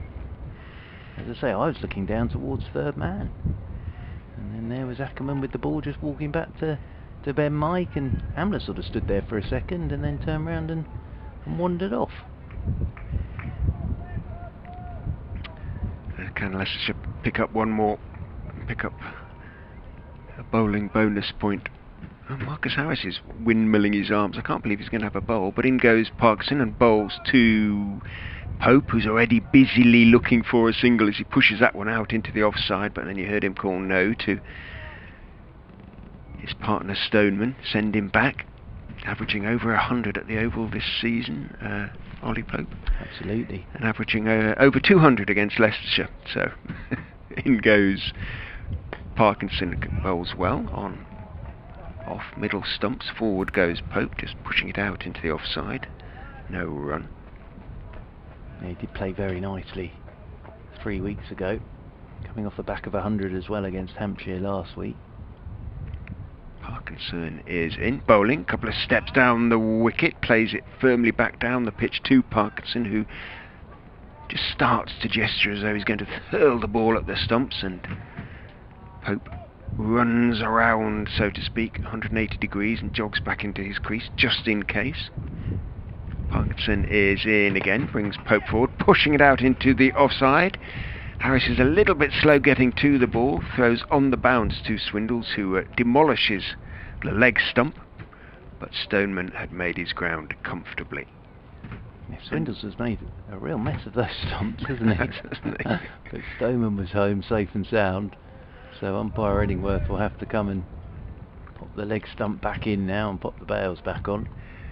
I don't think there are many batsmen who would have instinctively called for a single there, because Mike was sprawling towards it from short, very short extra cover, and Harris wasn't so very far away, but Pope is so quick and alert and to the main chance, and in the end it was reasonably comfortable. Over the wicket goes Parkinson to Stoneman, who is forward, a little late going forward to that one, and is beaten to a certain extent. He pushes forward and it thumps off the outside of the pad in the end, I think, out into the offside, and there's no run. It was a quicker delivery. Parkinson in again to Stoneman, who is forward to a straighter ball this time. Bat and pad very close together, just playing it out into the offside. But this has been decent stuff from Callum Parkinson, both before tea and after tea. 203 for 2 Min Rem 30. Yes, very good from Parkinson today, right on the spot, and good control as well. And Ben Mike has a wicket, that of Hashim Amla, and Chris Wright with the wicket of Rory Burns. Ollie Pope on 2, Stoneman on 92, and it'll be Ollie Pope on strike here to Ben Mike with a short leg, a slip and a gully again. Ackerman in that gully region just clapping his hands, giving Ben Mike some encouragement as over the wicket he comes to Ollie Pope. Short ball, and Pope is pulling this through mid-wicket. Hasn't got all of this, Ollie Pope. Will get a couple of runs. Pope will move on to 4, and Surrey move on to 205 for 2. It's Ollie Pope always busy, always looking for runs is Ollie Pope, runs very hard between the wickets. Remember his running with Jamie Smith in that partnership against Leicestershire 3 weeks ago. It's a real feature of that partnership, as they're running between the wickets and how hard they ran, as Ben Mike is over the wicket to Pope, and Pope dry. This doesn't really time this either, but Evans gets a hand to it on that slightly damp patch up there at mid-on. He'll get 2 more here, will Ollie Pope. That'll move Ollie Pope onto 6. Move Surrey onto 207 for 2. Barnes down below us, clapping some encouragement up there towards Ben Mike. They're just dropping Lewis Hill a little deeper there. He'll have to continue his conversation with umpire Gould a bit later, because they've dropped him back to a sort of deep backward square, as over the wicket comes Mike to Pope, and Pope clips him straight out to Lewis Hill at deep backward square, and they'll pick up a single, and that will bring Mark Stoneman back onto strike. So Ollie Pope, 7 off 8 balls already. Straight out there, busy, finding gaps, keeping Stoneman on his toes as well at the non-striker's end. Chris Wright passes the ball to Ben Mike. Stoneman waits again over his bat once more, as Ben Mike comes down the slope and over the wicket to Stoneman, and Stoneman looking to work this leg side, gets it a little straight actually, and it rolls in there to Chris Wright. The ice cream man is desperately trying to get some custom. That's about the 4th time he's already played his tinkle. Somewhere near the ground at the moment. I don't know whether he will do a huge amount of ice cream sales today. Probably if he sold hand warmers and hot chocolate he might do a better trade than the odd bobble hat today. Can't believe it's May. As waits again does the left-handed Stoneman. Ben Mike's into him, it's a bouncer, and Stoneman just ducks underneath this one. That's taken by Swindles, moving away to his right-hand side. And as we've seen a lot in this game, especially over the first 2 days, we didn't get any cricket yesterday, umpires are out just saying to Ben Mike, don't run down the middle of the pitch on your follow-through. Kind of doesn't matter really too much now, does it? No, but I suppose with Parkinson at the other end. I suppose so. As Stoneman in his short sleeve sweater waits again as Ben Mike's in term, and Stoneman looking to force off the back foot, doesn't really time this, and that rolls up to Callum Parkinson, stood up there at mid-on. End of the over, 208 for 2 then. Surrey, Pope on 7, and Stoneman has 92. I was going to say no great urgency from either side really being shown, but everything Pope does, there is a hint of urgency about it. He's fizzing with energy and purpose really as well.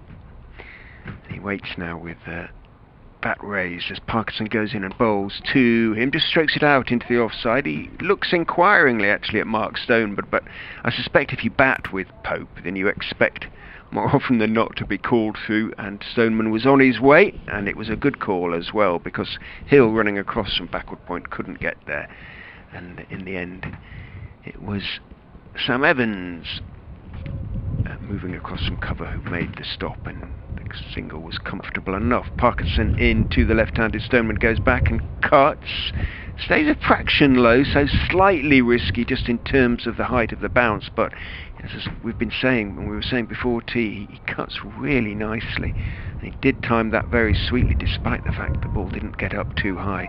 There was a sweeper out there on the offside boundary, so just a single to Stoneman. He moves on to 93. Back round the wicket goes. Parkinson bowls to Popo, bowls very, very wide indeed, a no ball, and actually Swindles did brilliantly to get half a glove on that. I think he saw Burns coming, I beg your pardon, saw Pope coming, and then looked to fire it wide in the hope that it would beat the on-rushing batsman and Swindles would whip off the bails, and he just got it wrong and fired it far too wide. I think he possibly didn't hit the cut strip. It didn't, and it was brilliant work by Swindles. That one hit the cut strip very, very straight, and a little bit of normal cricket as forward goes Pope and defends it out into the offside. That's twice in this game, because Amar Verdi as well, didn't he? He tried to He bowl a did, different delivery. Nobody was charging down the wicket then, and was it? But he was trying to bowl. I think we didn't ask him about that. If it was a leg spinner, in goes Parkinson, bowls. That one drifts onto middle and leg, and the reaching Pope has to be a little bit careful pushing it down the wicket on the onside to Wright. There's no run. Yeah, I thought after asking about his 6 wickets and how well he bowled, to then go, well, the one where you didn't actually hit the cut strip, Omar. I reckon he'd have smiled about it. What were you trying to do?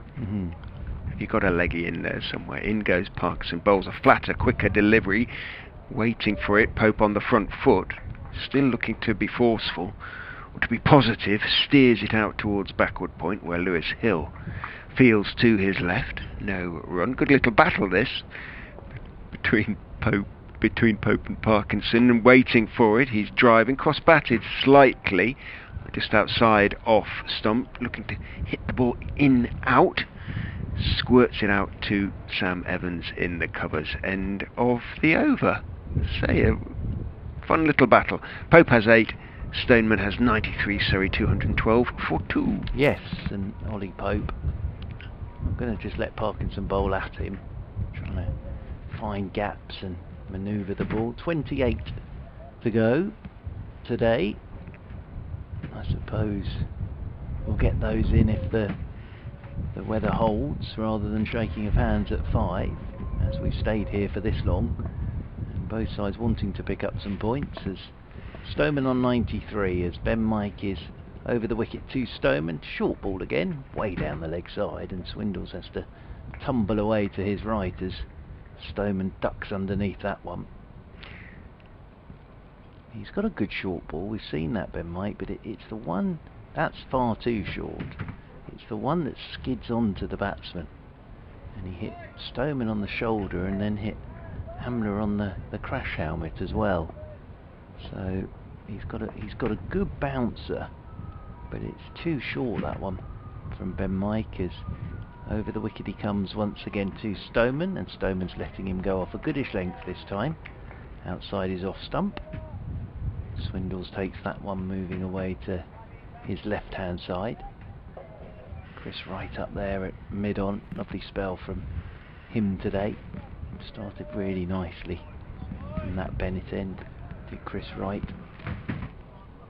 Picked up the wicket of Rory Burns. Didn't concede a run for his first 3 overs. Very good stuff from Chris Wright, as Ben Mike is right arm over the wicket to Stoneman, who's turning this one in front of square through the leg side. Should get a couple here, Mark Stoneman. Parkinson will get that inside the boundary rope, and that will move Stoneman on to 95 now. Nicely played by Mark Stoneman. Just working it in front of square for a couple of runs. Ice Cream Man still doing the old cucaracha or whatever it's called.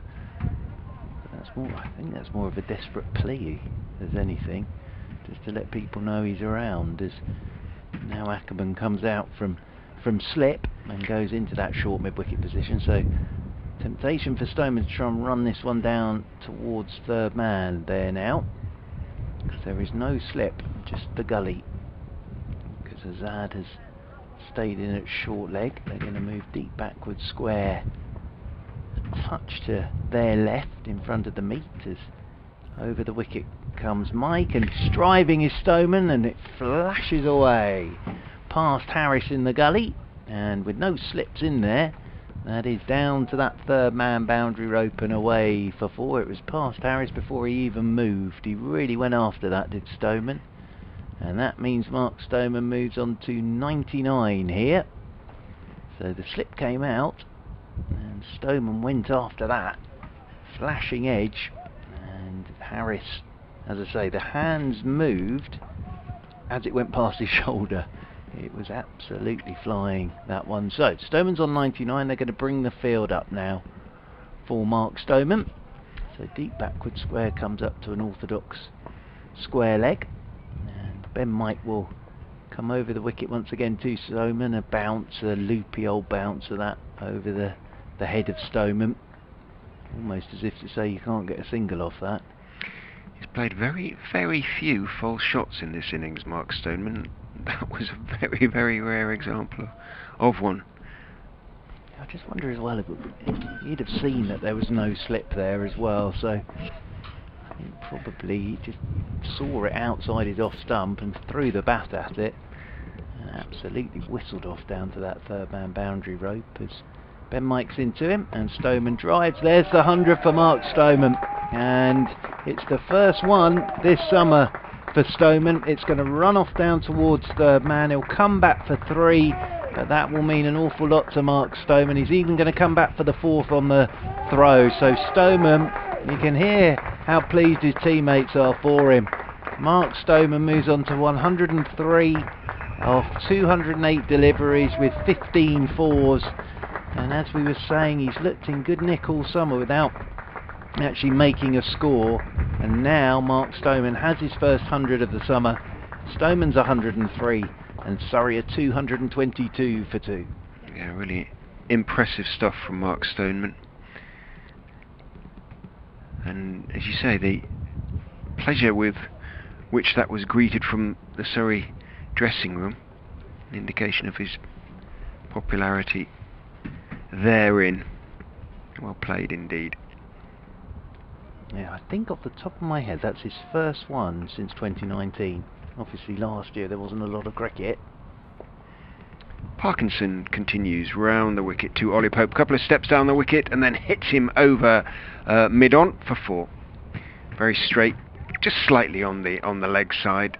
He's been itching, well, he has used his feet on a few occasions, itching to get after Parkinson, and did so on that occasion. Chris Wright, who was at mid-on, was in a fairly conventional mid-on position, perhaps a couple of yards back, but he's now a good 50 yards back or so on the boundary. He's now at long on, so Parkinson has been forced to give himself a little bit of cover by the aggressive Pope. Mid-off also retreats a couple of steps, but even so, he couldn't do anything about that one, because another couple of steps down the wicket, Pope smashes Parkinson over long off for 6. So presumably Marcus Harris will now retreat from mid-off to long off 4, and then 6 from Pope. Really got hold of that one, but you could hardly hear it off the bat. It was hit so sweetly. In goes Parkinson, bowls again to him. He drives. He's going to pick up a couple along the ground all the way. Harris runs around towards deep extra cover, gets his throw away. Pope picks up 2, having sent Mike the wrong way. Mike, who is at short extra, was trying to anticipate there, and he was going to his right, and down the wicket went Pope and hit it to his left, and Mike lost his footing slightly as he flung himself back in the other direction. Parkinson is in again. Pope is clipping firmly out towards long on, so I think we can say that Pope definitely has ambitions of getting Surrey towards something around about 300 and picking up at least another 2 batting bonus points. Enjoying himself hugely, I suspect. He's on to 21 of 18 balls. Stoneman, having gone to his 100, might look to be aggressive now as well. Over the wicket goes Parkinson to him, drops short outside off stump, cut away out to the boundary on the offside. Alex Evans is out there sweeping. He has a bit of ground to make up to get to the ball, but does so, doesn't pick it up cleanly first time, but gets his throw away. And Stoneman has to settle for 1, but Parkinson, having bowled well, is rather going round the houses in this over so far. 14 from the first 5 balls. Parkinson is in again to Pope, and after all that, Pope is content with a solid forward defensive dot ball to finish an eventful over. 236 for 2 now. Surrey with Pope on to 21, Stoneman on to 104. Yeah, I think Stoneman's last 100, as I say from memory, was possibly Scarborough against Yorkshire back in 2019. Obviously there wasn't a huge amount of cricket last summer. Little update time. Players back out there after tea, and Surrey have moved on to 236 for 2. They have lost another wicket, that of Hashim Amla, who was neatly caught by Colin Ackerman off the bowling of Ben Mike, a full-blooded cut that whistled straight into his hands very cleanly indeed. Amla gone for 15, 201 for 2 at that stage. Mark Stoneman, though, has just gone on to his 100 and a very 500. It has been 104 of 209 balls for the Surrey left-hander. So we do now just have 26 overs remaining in the match. We might get a few less than that if the players agree to shake hands before then. Surrey chasing Leicestershire's first innings score of 496 are 236 for 2.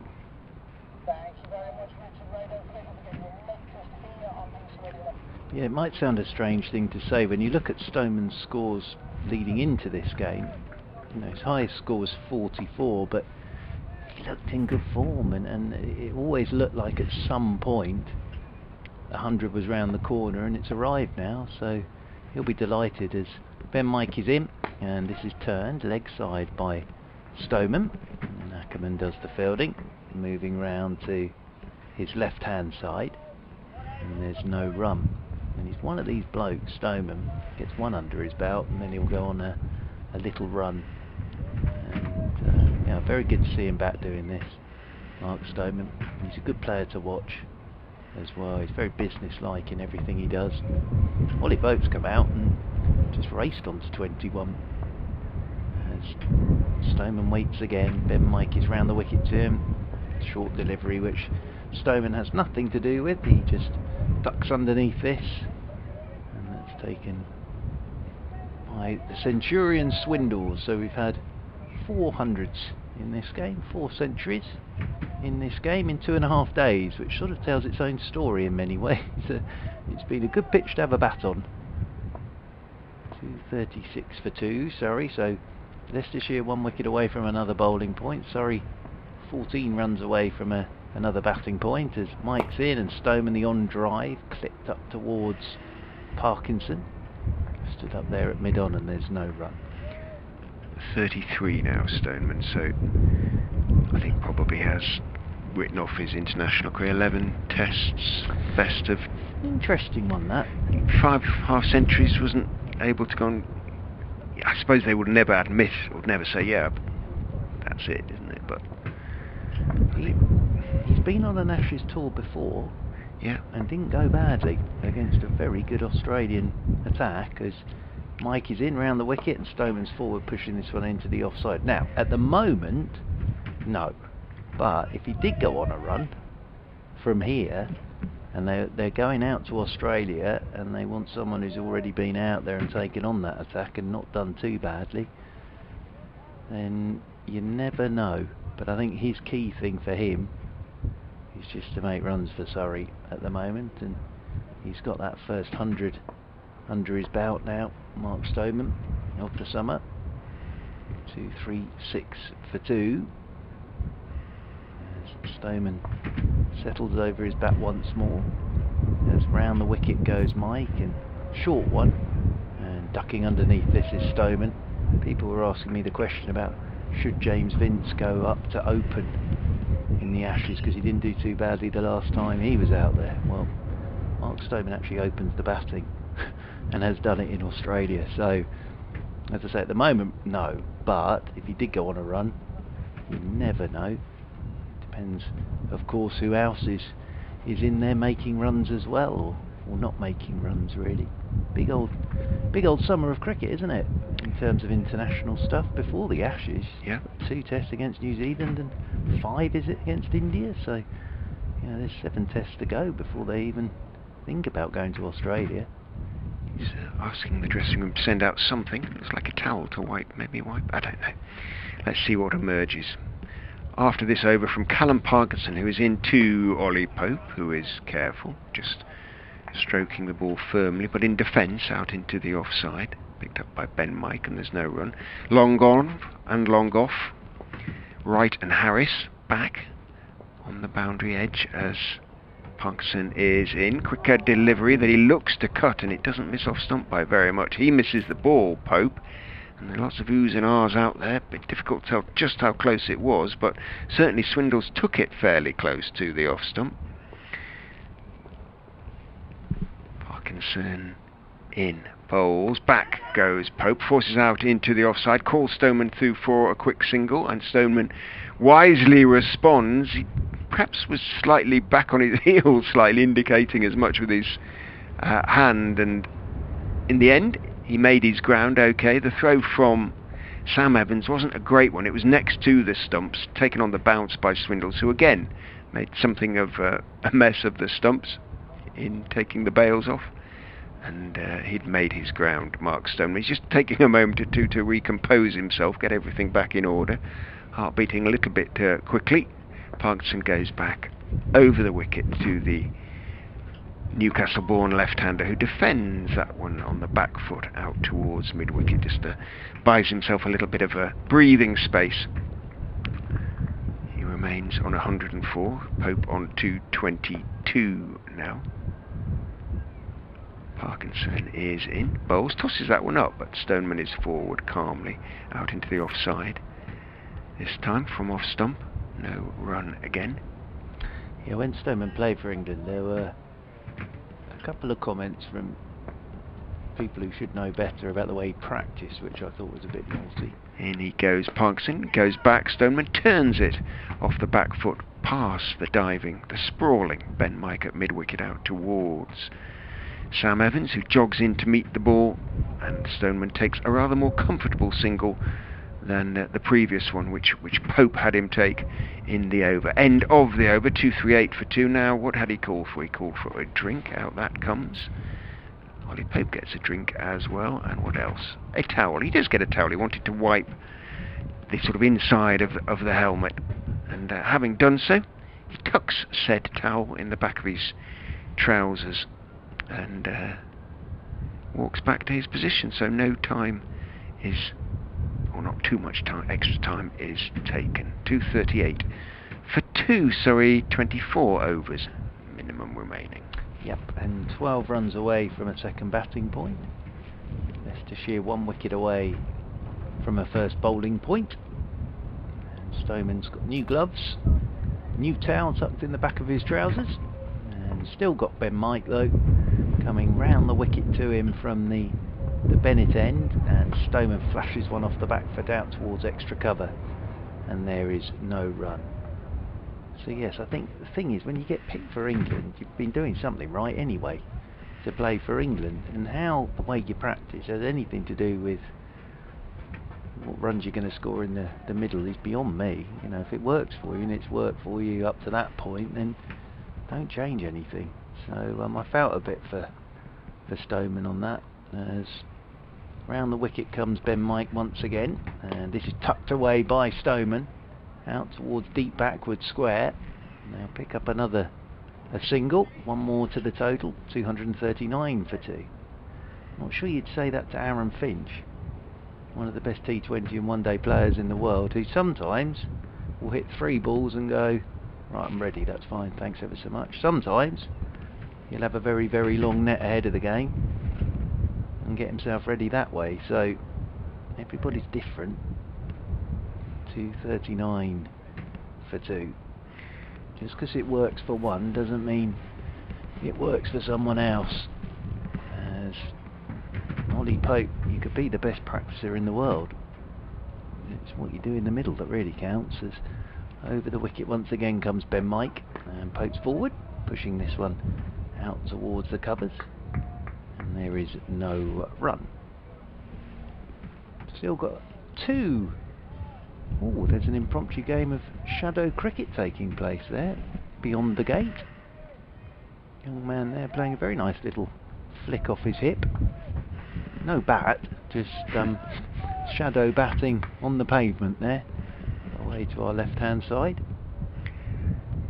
Pope waits once again.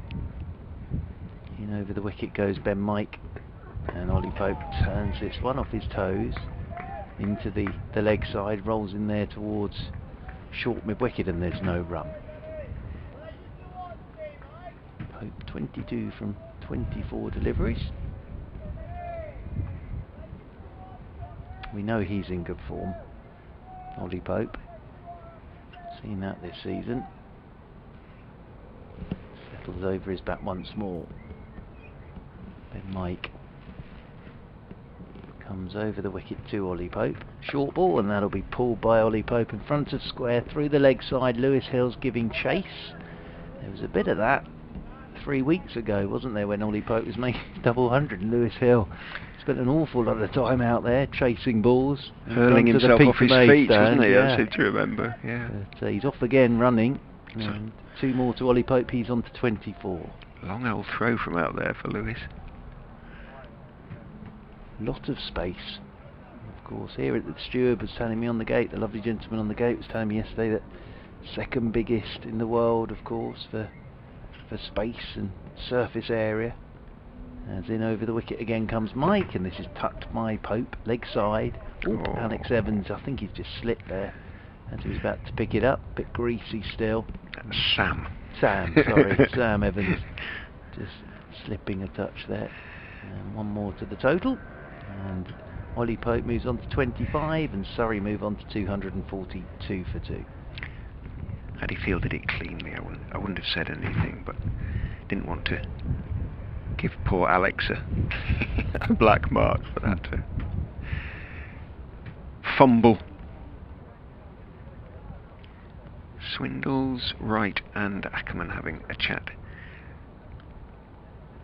How are we going to get Pope to make a mistake here? Can we get him dancing down the wicket, fire one down the leg side? What do you reckon? Be brave, toss one up.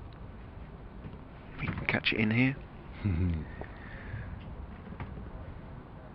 Parkinson looks back to make sure Wright is back at long on before going in and bowling to Pope, who is driving without getting to the pitch. If it might have straightened, it took a thick outside edge, and chasing back, Lewis Hill gets about halfway back to third man before getting his away. Pope picks up a couple, but that was almost there for Callum Parkinson.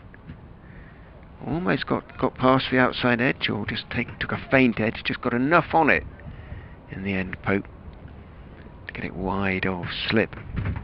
Might just have straightened it. Parkinson, who goes in and bowls again to Pope, who goes back and cuts down into the ground, this time more or less straight to Hill at backward point, and there's no run. Very annoyed with himself there, Ollie Pope, missing out on that ball from Parkinson. 27 of 28 balls for Ollie Pope. Parkinson is in and bowling to him. Down the wicket he goes, lofts it high, over, straight mid-wicket for 6. So he got to the pitch of that one. Okay, Parkinson didn't see him coming, or at least didn't adjust if he did see him coming, and Pope got all of it, as they say, and brings up the Surrey 250 in a second batting bonus point. And I think very much they will go for the third. If we're looking at 5 past, if that's roughly the agreement, then Surrey will certainly get 3 batting bonus points, I'm sure. The way Pope is batting, out from slip goes Hassan Azad. Normal mid-wicket, and there is now a deep mid-wicket as well. Parkinson is in for a no ball. Shouldn't be bowling no balls at that pace, Callum Parkinson. Just defended out into the offside by Ollie Pope. Partnership is 51 now. Pope 33, Stoneman 14. And a couple of no balls that Parkinson has bowled makes up the 50. In he goes again and bowls, and flicky drive from Ollie Pope squirts the ball out to backward point. Hill picks up, and there's no run. 33 off 31 with that enormous 6, the second, he said, in this short innings. In goes Parkinson, bowls, a couple of steps down, should have been stumped, wasn't taken by Swindles. He did his job, Parkinson. He beat Pope in the flight as he came down the wicket. It popped up, and Swindles couldn't take it, and it bounced out off the gloves, past Ackerman, and a bye is taken. A little shout of frustration from Parkinson. And I'm not surprised, because having been hit for a couple of 6s, he'll be smarting. Did his job. Oh, it turned beautifully, and that should have been a stumping. Oh, goodness me. In goes Parkinson and bowls an angry ball that's shot flat and outside Stoneman's off stump, and he can just rock back and guide it out off the back foot, which he does so well. out towards backward point and take one, but he did it. Oh, there, didn't he, Parkinson? And he was let down. Well, it's a good battle because Ollie Pope's going to be positive every single ball to Parkinson. It's obvious what Pope's trying to do here. Get Surrey up near 300, and he genuinely did him there. Parkinson, nice bit of bowling, and Swindles couldn't do the rest for him. So, but a good battle because Ollie Pope, he's not just going to stand there and push the ball back at Parkinson. He's going to look to be decisive in everything he does. But that was a nice bit of bowling from Parkinson, and as you said, you could hear the sort of howl of frustration afterwards. So Pope survives 33 from 32.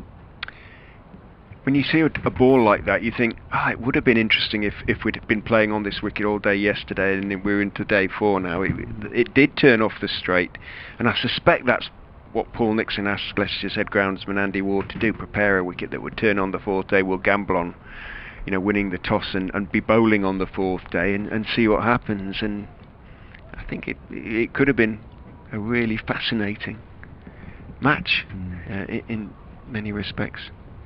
Unfortunately, the weather has put pay to that, and Chris Wright is back into the attack, having bowled a lovely spell this afternoon from that Bennett end, and now back into the attack. This will be as much go to your go-to guy to try and get this wicket and get a bowling point, I would have thought, as Chris Wright down the slope and over the wicket to Stoneman, and this is tucked away off his pads by Stoneman down towards long leg. They'll get a single, and that'll move Stoneman on to 108 very good runs, and Surrey move on to 255 for 2.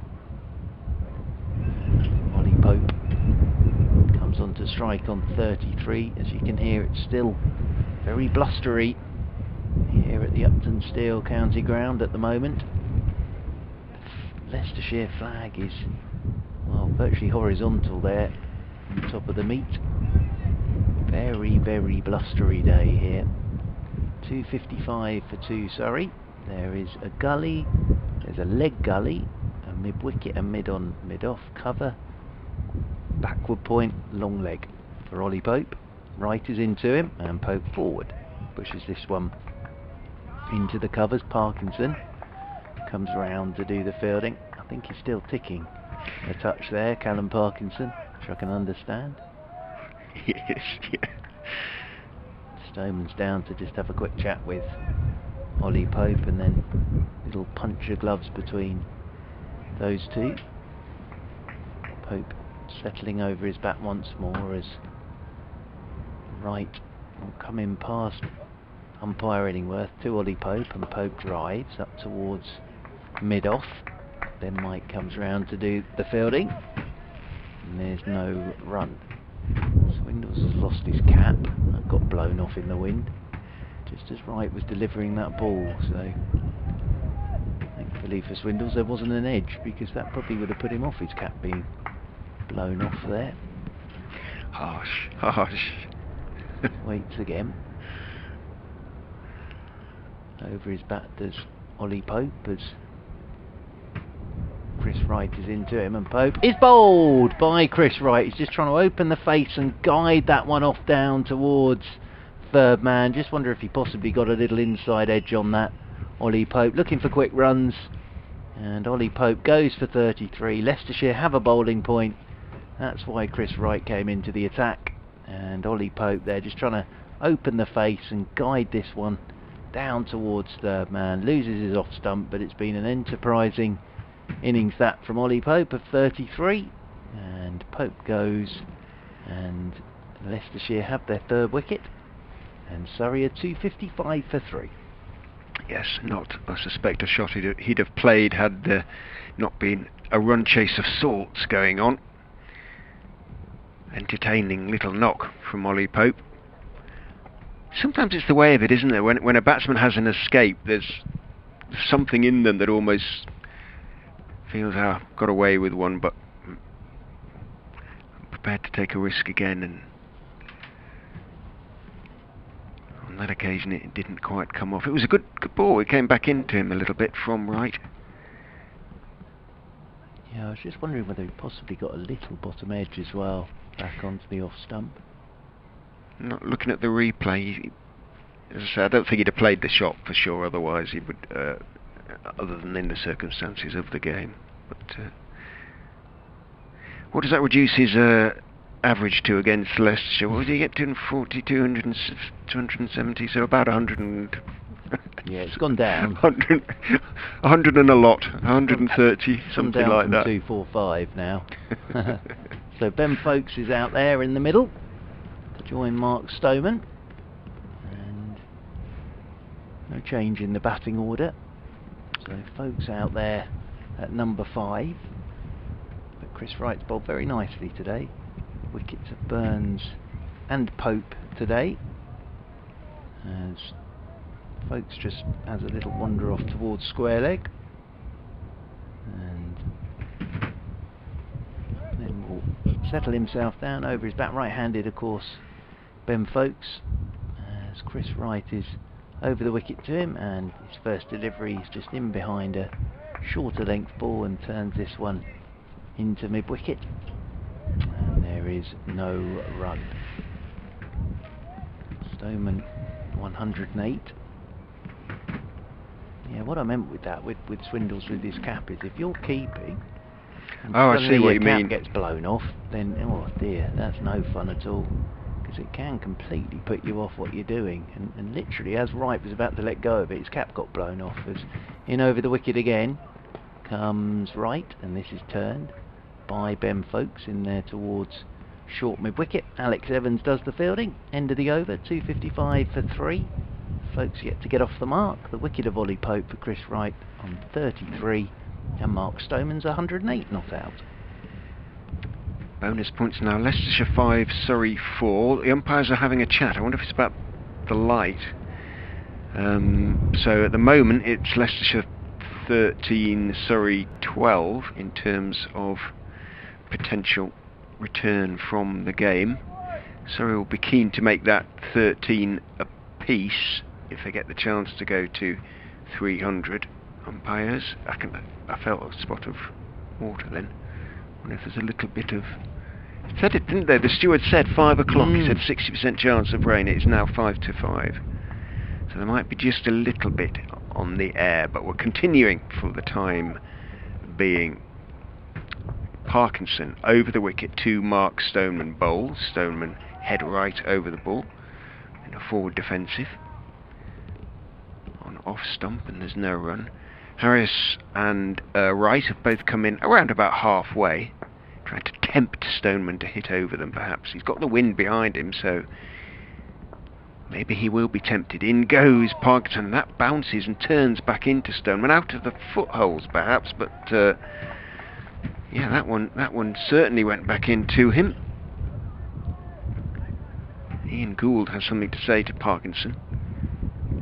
They've got something to say to everybody, but I don't know, perhaps about the amount that one bounced and turned. Parkinson's grinning away, and so is Gould. In goes Parkinson and bowls, and back goes Stoneman, just working it out into the off side. Actually turned a foot and a half out of the footholes, but it really did bounce and turn. That previous delivery that Stoneman managed to get to block, and he's indicating to Ben Folkes there's a lot of turn. Given Folkes was standing at the other end, I imagine he's aware of the fact. Yes, absolutely. He'd have seen that delivery, I think. Yeah. No, but you're right. I think it would have been an interesting day if we hadn't lost all of yesterday. It's a shame, and half of today essentially.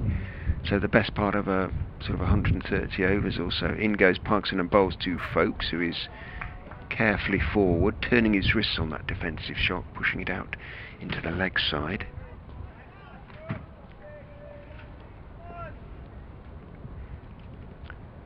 Parkinson jogs in, bowls, gives it some air, and bowls in with an absolute beauty that bounces and turns and hits the top of off stump. And well, just what we've been saying, it has started to turn, and what a shame that the game didn't get its full allotment. Lovely ball. Oh, lovely beauty. bit of bowling. Dream delivery that really for the left arm spinner to the right hander. And I'm not sure there's a lot that Ben Folkes could have done about that, really. It's just on the angle, coming back into him, goes the other way and hits the top of his off stump. So it's the absolute dream delivery for Parkinson, and actually in many ways his brother's ones have been doing the rounds. This one should do the rounds as well, because that's equally as good. It really is. I know the leg is always a bit more spectacular, but that is left arm round the wicket, drifted in to the right-hander, spin, bounce and hit the top of the off stump. So well bowled, Callum Parkinson. I think that's one for you to send to your brother tonight. 256 for 4.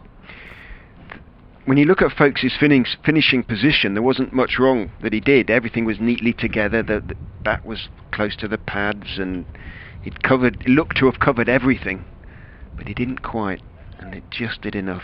Super stuff from Callum Parkinson. I think that shout wasn't as much triumph as sort of relief in a way on his part, and a deserved wicket, given he was a little bit unlucky against Pope over or so ago. 1 for 68 for Parkinson, 256 for 4. Yeah, and just a very, very good piece of bowling that from Callum Parkinson. There'll probably be those now saying, among Leicestershire supporters, well, if he started to do this, why didn't we set a target, sort of thing. But Surrey would have played differently. Certainly Pope, I don't think, would have played the shot he played against Wright.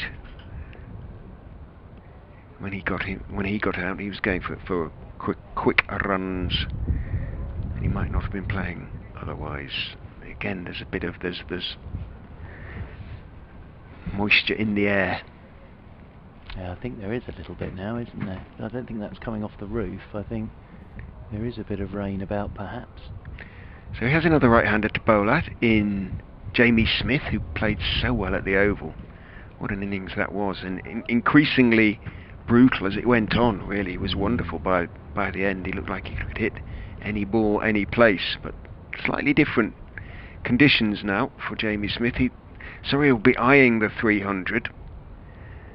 But it's still 44 runs away. If it's a sort of semi-agreement to shake hands at 5:10, let's see. Parkinson in to Smith, who is driving pleasantly at a slightly wide-ish delivery, and with his big stride, he's a tall man, Smith, he was able to get to the pitch of it, but unfortunately for him, he picked out Lewis Hill at extra cover. End of an entertaining over from Callum Parkinson, in which he picked up a deserved wicket. 256 for 4. Yes, and Stoneman's 109 today has been the standout from a Surrey perspective. Chatting away with Jamie Smith is Stoneman. They'll sort of have their equation in mind of what they want and the time we're going to get left, but I just think there might be a bit of rain in the air at the moment. I don't think the umpires need too much excuse to get us off at 5 o'clock on the last day. With not a lot riding on this, really. So Stoneman's just checking where the field is. There's a slip in the gully for him. And they've still got the deep backward square out there as well. Wright from the Bennett end is into Stoneman, and Stoneman is tucking this one off his hip down towards long leg, and they will take the single. Stoneman moves on to 110, and Jamie Smith comes on to strike for the first time, having just got out there to Wright. Yet to get off the mark. Wickets to go today. Rory Burns caught by Parkinson off Wright for 75. Amla caught by Ackerman off Mike for 15. Pope bowled by Wright for 33, and then Folkes bowled by Parkinson without scoring. Just waiting for Ian Gould, who's going to go from square leg to cover point. The right-handed Jamie Smith. Ackerman still adjusting his field, just moving Alex Evans a little to his left-hand side in there at a straightish mid-wicket. Wright is over the wicket to Jamie Smith and bowls him, knocks his off stump out the ground, and Smith has played that as if it kept a bit low on him, was just stuck on the crease having only just got out there, and this is turning into a terrific passage for Leicestershire, and Surrey 257 for 5, and Jamie Smith, with his off stumps being demolished by Chris Wright. Wright has 3 for 45, and Surrey are 257 for 5. It did stay horribly low. It did. It came back, but it probably hit about the fact that the off stump isn't out to the ground. It hit it about a third up, no more than halfway up, and Smith, the tall man, had no chance really. No chance. Well, it's good this for Leicestershire, because another wicket, another bonus point. Well, they're actually starting to pick up wickets, Leicestershire, at the moment. Ollie Poper's gone bowled by Chris Wright for 33, looking for quick runs, trying to work him away outside off stump, came back in and hit off stump. Ben Folkes was bowled by Callum Parkinson, probably the best delivery of the game, certainly for the left-arm spinner anyway, that pitched round about middle and took the top of off stump as Folkes went forward in defence. And just as you come to us, Jamie Smith, who took Leicestershire for a really impressive 100 at the Oval a couple of weeks ago, has been bowled by Chris Wright without scoring a ball that kept horribly low on the batsman. So Surrey now 257 for 5. If Leicestershire can pick up one more wicket before the close, they'll pick up an extra bowling bonus point. So they're bowling well at the moment. No chance of the game finishing in anything other than a draw. However, Leicestershire are acquitting themselves well. Surrey 257 for 5. So Jordan Clark is out there now for Surrey, joining Mark Stoneman. But Chris Wright's been outstanding with the ball today. He really has. 3 for 45 now for him. Very good, as he's into the right-handed Jordan Clark, who's forward and pushing this one out towards Callum Parkinson. Out there at extra cover, and there's no run. Stoneman's still there on 110. That's 3 wickets for a couple of runs for Leicestershire now. 255 for 2 becomes 257 for 5 for Surrey. So a collapse in that middle order, but well, the last two, I'm not quite sure what either of them could have really done, Folkes and Smith. Good bowling from Wright and Parkinson, as Wright is into Jordan Clark, and Clark is covering up and playing this one up towards mid-on. And there is no run, but that's a horrible ball for Jamie Smith to get before your feet get moving, and trying to get the bat down on it, but it did keep low on him. He was jumping and then just knocked his off stump out the ground, and then Folkes getting that lovely delivery from Parkinson. So I don't think either of those two could have done much more really, as Wright is over the wicket to Jordan Clark. Bouncer, and that's hit Jordan Clark on the shoulder, and this will be leg by, as Ackerman was back pedalling in the gully, and leg by is the signal from umpire Illingworth. Jordan Clark is fine. He's wearing a long sleeve sweater. Got a bit of padding there, I suppose. And Stoneman comes back on to strike on 110. We've seen a few batsmen hit in this game, especially from that end. Yeah, they all seem to have been from the Bennett end, where they've got themselves into trouble, as Wright is into Stoneman, and Stoneman beaten on the outside. Nicely bowled by Chris Wright. Lovely bit of bowling to a batsman who's on 110. Genuinely beating him there. And it's the end of the over. Very good one from Chris Wright. The wicket of Jamie Smith. And Surrey are 258 for 5. Well, we're going to know possibly at the end of this over whether any agreement has been reached, or we're going to play another 19 or so overs, 19 min rem. Players, well, the teams can shake hands at 10 past 5 on the last day if both feel that there's nothing more to be gained from staying out there. Leicestershire have potentially another point to be gained, as of course to Surrey if we play those 19 overs. Maybe 2 more points. Parkinson with his whites flapping in the breeze as the new batsman Clark to bowl at. Round the wicket he goes, bowls to Clark, who is half forward, just waiting for it. He's a tall man, his weight's on his front foot, just dabs it out to Silly Point, who is Sam Evans, crouching frog-like in front of Clark. Parkinson is in, a big swing from Clark, cracks it away, backward of point. I think that's going to run all the way. Wright is beginning to accelerate as the ball slows, but it does trickle over the ropes, and the Leicestershire head coach Paul Nixon is out there to pick it up and underarm it back to Chris Wright. So Clark still prepared to be aggressive, so still eyeing up that 300, perhaps Surrey. Nothing to lose. Parkinson is in, bowls to Clark, a little bit shorter and flatter, and Clark on the back foot forces it, but without timing it out to mid-on. A slightly jerky shot. With a quicker ball, he had to come down on it more quickly, and it didn't look very rhythmic. In goes Parkinson again. It's shortish, not shortish, but a decent length in the end, but down the wicket went Clark and hit it over mid-on. Quite flat, only a couple of feet above Alex Evans, but he knew exactly what he was doing there. Jordan Clark, he's still going for his runs, or going for these runs, and he picks up 4, his second 4 in the last 3 deliveries to move on to 8.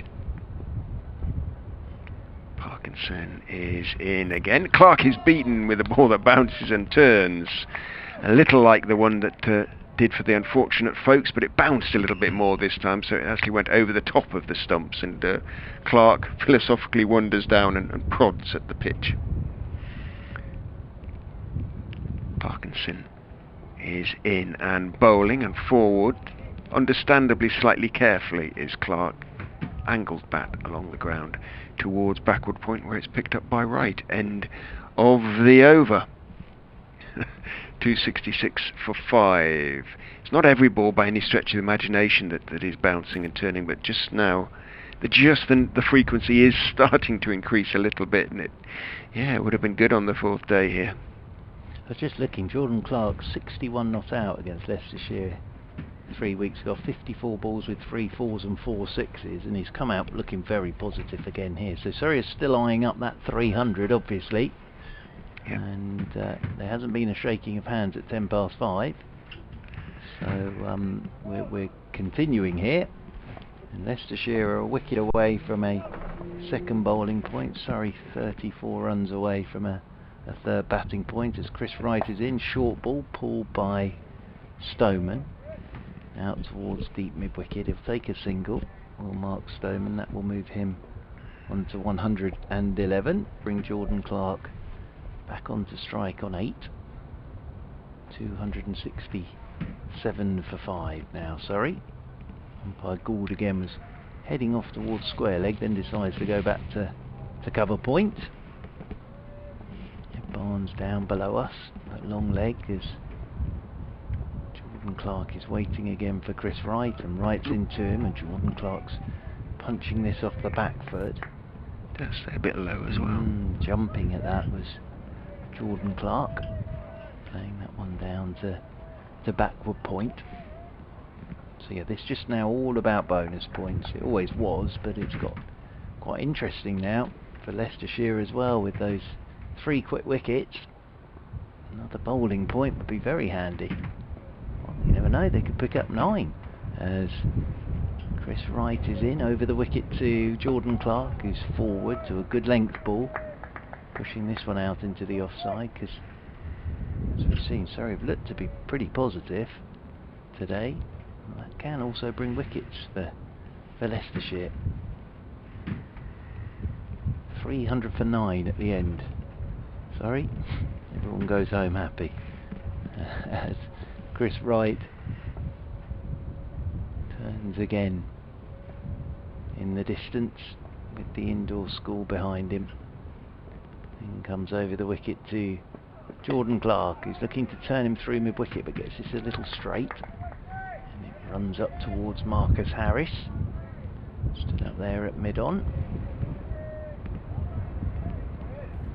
Stoneman, a little wander down there at the non-striker's end. Very bright colours of his bat manufacturer there.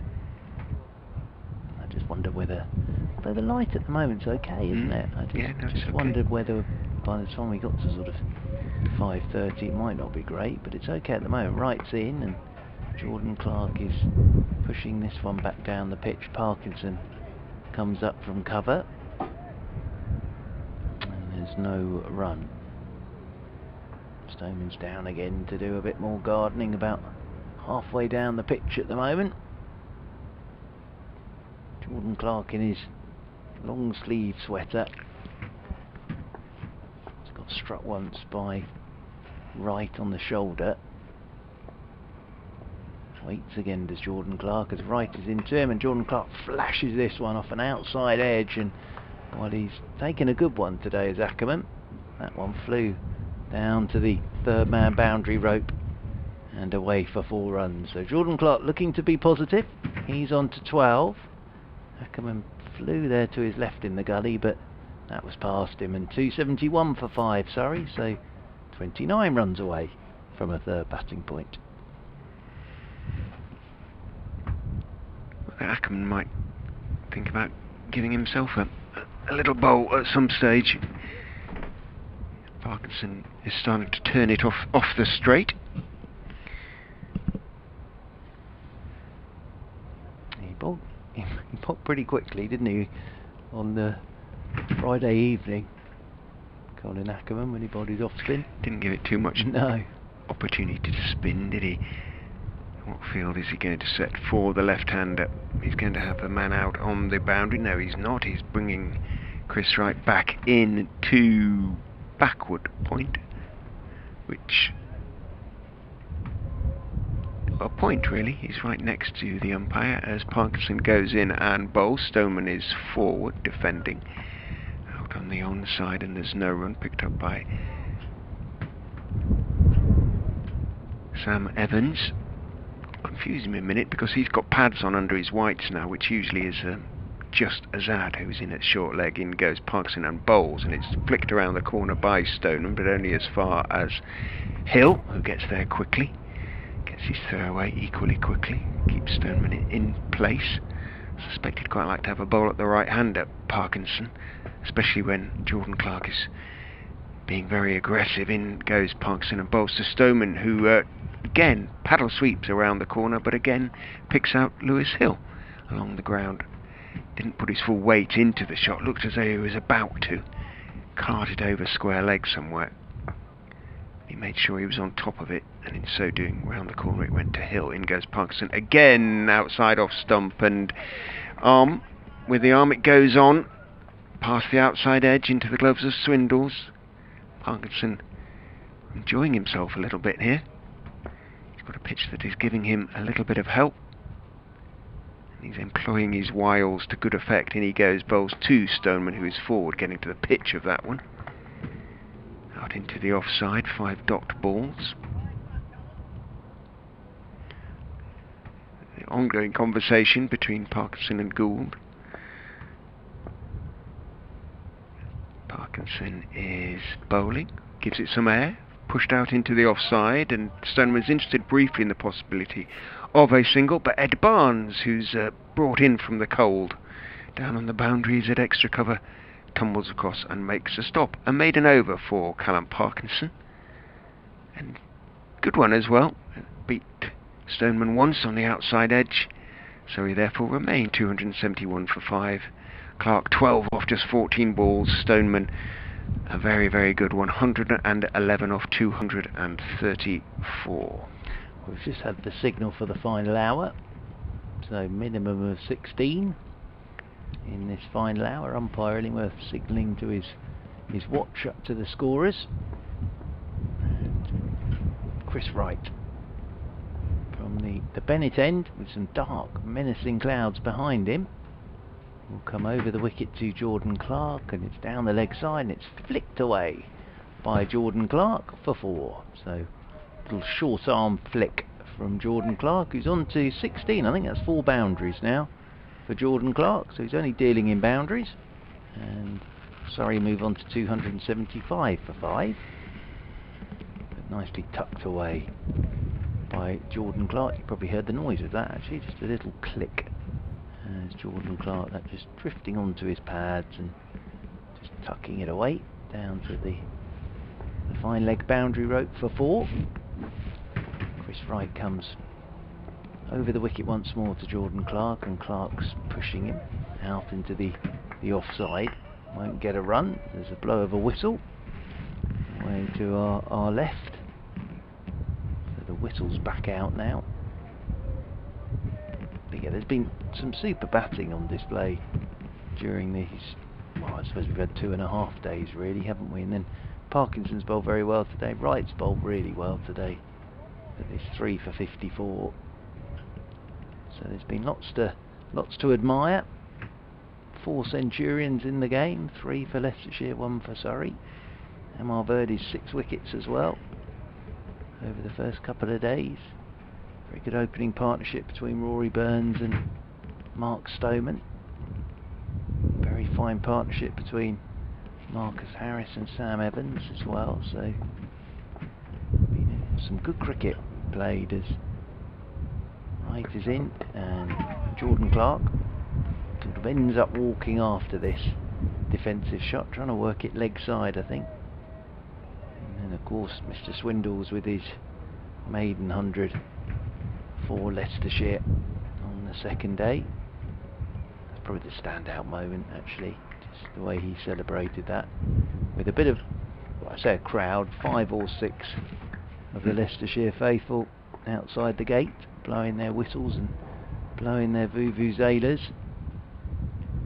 Chris Wright is in and bowls Jordan Clark. And then again, Clark's playing that as if it kept a little bit low on him. He was trying to work it leg side, mind you, and it's at the top of his off stump. So Chris Wright has 4 now, and 275 for 6 now, Surrey, which means Leicestershire have a second bowling point. 18 balls faced for Clark. Let's have a look, see if it did stay a little bit low.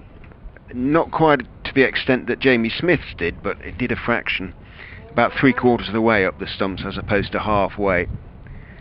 He was on the back foot and might, on another day, have been thinking about getting forward to that one, but he likes to play off the back foot when he can, Jordan Clark, and does so on most occasions very effectively. If it stays a bit low though, you can get in a spot of bother. 4 wickets for Wright. It's been very good today, really has been. I think the thing was Jordan Clark was trying to work that leg side, wasn't he? That was the key thing. Just hit the top of his off stump. So, well, Surrey today have lost 6 wickets, 275 for 6, and Jamie Overton making his way out to the middle.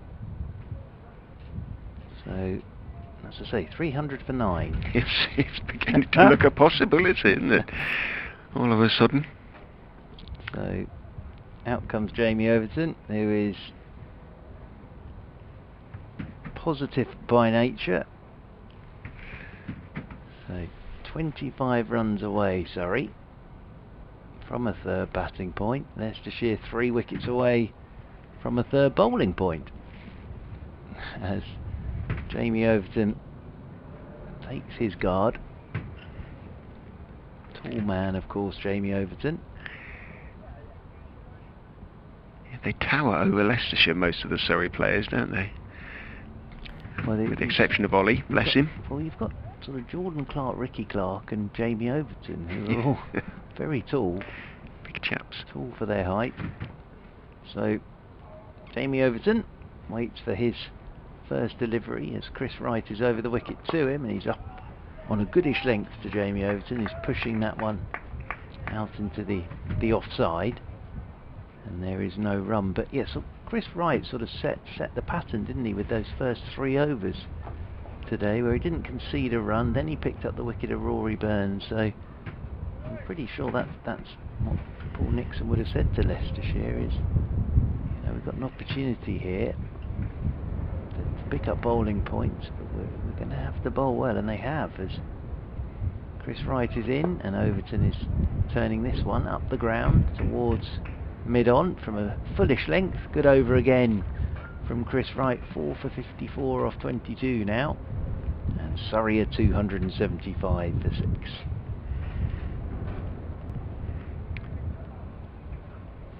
Parkinson will bowl his 24th over of the innings. 1 for 76 doesn't reflect the threat he's posed in the last 5 or 6 as the ball has started to turn a bit. It's gone a little bit dark again here at the Uptonsteel County ground. I don't like the look of what's coming over the back of the indoor school. No, it looks very, very dark indeed, but it might just pass away to the west. Parkinson over the wicket to the resolute Stoneman, who is going down the wicket, trying to get to the pitch of it, and clips the ball. Does so, doesn't quite time his clip out towards mid-on. He rolls out to Harris, but he does take a single. Harris is quite deep there, deepish. So Stoneman is off strike. He moves on to 112, brings Overton down on strike. This could be fun if Overton goes for the big hit. Will he do that straight away, do you think? Well, I suppose it depends what the instructions are as much as anything. Long on is back, but there's no deep mid-wicket as Parkinson goes in and bowls, and Overton is all care and attention, and then suddenly realises that Stoneman is coming towards him and going, yeah. So, having been peering interestedly after the ball, Overton finds himself having to gallop down the other end, and in so doing, as he runs in his bat, he loses it, he drops it, and Parkinson, a polite young man, picks it up and hands it back to him. In he goes, Parkinson, over the wicket to Stoneman, who started to go forward, then he went back, then he went forward again and defended it. It was a good ball, good delivery from Parkinson on off stump. Didn't spin too much, but slightly deceived Stoneman in the flight. In he goes again to Stoneman. A couple of steps down the wicket, should be stumped, is stumped. I'm waiting for the decision. No, he isn't stumped, because everybody went, yeah, but he didn't take it cleanly, Harry Swindles. He took the bails off at the second attempt. He was a long way down the wicket, but he was turning, and it looks like umpire Illingworth has decided he got back into his ground, so that is another big miss by Harry Swindles. It is, it's a lovely bit of bowling again, and yeah, just about got that bat down, did Mark Stoneman, but I think actually, to be fair to Swindles as well, it bounced, so he had quite a bit of way to come back to the stumps. Got to take them. Got to take those, though. Parkinson in again to Stoneman, who is clipping him away down towards short backward square, who is Hill. No run. Parkinson won't be smiling too much now. He's a sunny...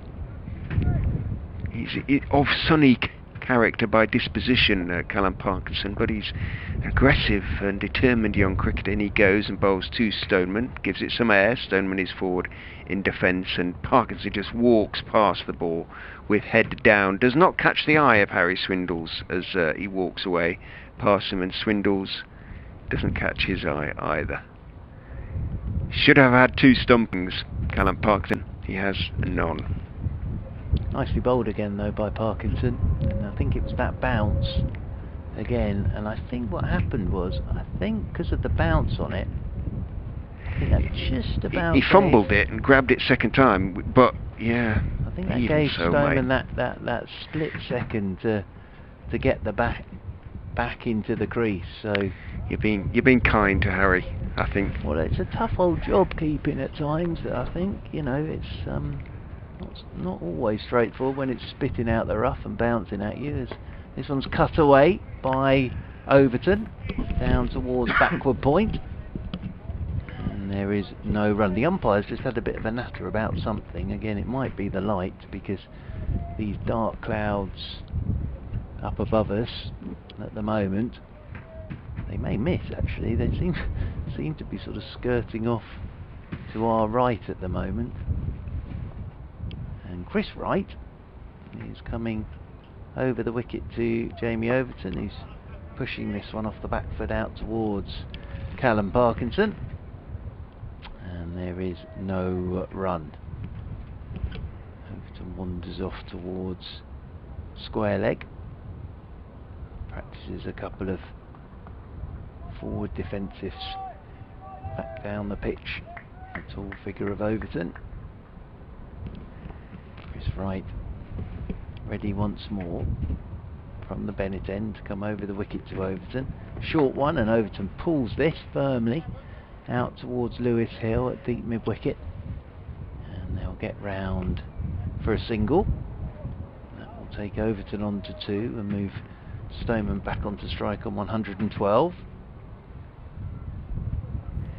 What it does prove though is, if you do dance down the pitch, don't give it up as the batsman. You sometimes do have a chance of getting your pat back. 1 or 2 would have kept walking now, wouldn't they? having missed it. Stoneman just slid his bat back in, and umpire Illingworth shook his head straight away. Just getting his short mid-wicket exactly where he wants him. Chris Wright, and then comes in once again over the wicket to Stoneman, and Stoneman just covers up on a ball that looks as if it possibly just straightens a little bit on him. It's been a good innings this from Mark Stoneman. The fact that Surrey have lost 6 wickets today, started today 146 without loss. So 126 for 6 today. So Stoneman's 112, looking very good at the moment.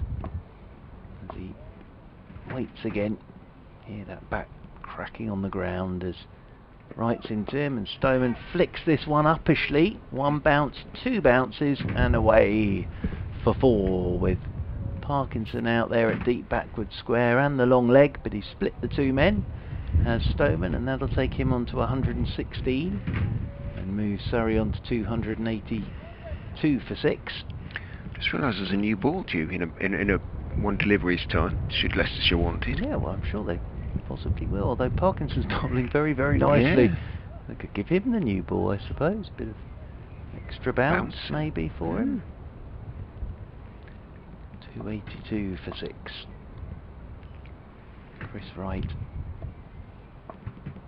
over the wicket now to Stoneman, and Stoneman, oh, shout for LBW. It's not that convincing from Wright, and it runs down towards the gully. End of the over. 282 for 6 then. Overton has 2 and Stoneman's on 116. Yeah, Wright didn't actually appeal at all until he saw that Swindles had gone up. It was even more delayed than his previous appeal. And it was never likely to be answered in the affirmative in those circumstances. Certainly because it hit him miles outside, pitched miles outside leg stump. Might have gone on to hit, but pitched a good way outside, and probably actually hit him outside the line as well. Parkinson will continue, so I'm guessing with the old ball. Round the wicket he goes to bowl to Overton, who sweeps firmly for 4. That was a nice shot. Did it go? Yeah. Yeah, it did. It hit the seats. A couple of people had flick off the ropes action there from the Leicestershire squad. Might take the new ball now after that one's just smashed into a couple of chairs. He'll have to drag his length back a bit. In he goes. Parks tosses it up again, though bravely, clipped out through very straight mid-on, down towards long gone. Alex Evans comes in to meet the ball. So just a single for Overton. 287 for 6. I think we're looking at 300 for 6 probably, and then, well, they could go for the 350 if things are going well. Parkinson over the wicket to Stoneman, who just paddles him neatly around the corner. Big stride forward, then he's got it wide of Hill, who's going to win the chase with Mike, but there's some good relay work and a good throw, but good running as well by Overton. He was running to the danger end and called Stoneman back for the 3rd. So Stoneman moves on to 119, 290 for 6, Surrey. Yeah, excellent running that from Jamie Overton. Really did have to get those long legs going, but got back for the 3rd. Parkinson to Overton. Flatter, quicker delivery, doesn't spin. Forward goes Overton on off stump, just defending it out into the offside. Short leg and slip. and Evans at a shortish straight extra cover. As that Parkinson does give that some air, but then he gets his line wrong, so he drifts onto leg stump, and the tall Overton just reaches forward, turns his bat on it, and watches it run gently down towards backward square. In comes Wright to square leg, having picked up the ball and fielded it, to have a chat to umpire Illingworth. Overton on to 8. Stoneman has 119. Over the wicket goes Parkinson. Bowls to him on off stump. Stoneman forward on off stump, defending it out into the offside end of Parkinson's 25th over. 1 for 87 for him. Surrey 2-9, 1 for 6. 12 overs remaining in the match. Yes, not well, just the day. Yes, in the game. And Chris Wright it will be. He's sitting on a 5 for here as well. That's the other thing. So Chris Wright 4 for 59. 291 for 6. Surrey. So yes, 12 left today. I wonder whether though, when they get to 300, that might be that. I'm not quite sure what the sort of chat was beforehand. So there may have been a bit of an agreement perhaps, as Jamie Overton then will settle himself down over his bat, and Chris Wright from the Bennett end is over the wicket to Overton, and Overton playing this one again as if it keeps a little bit low on him, stabs it down into the leg side. Azad gets round to his left to do the fielding, and there is no run. Stoneman using his bat like a broom down there at the non-strikers end just to get some grit and dirt away. But yeah, very good innings this from Mark Stoneman. Overton waits with that bat raised as Wright is into him, and Overton tucks this one away down towards fine leg. They'll pick up a single.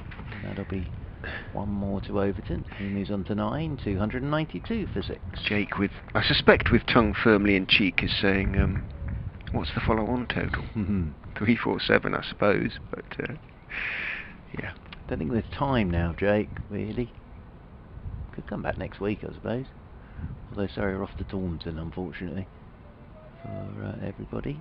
Although I'm looking forward to Taunton, Surrey are, but I think that would be the only way we could keep this going, by taking the game into next week.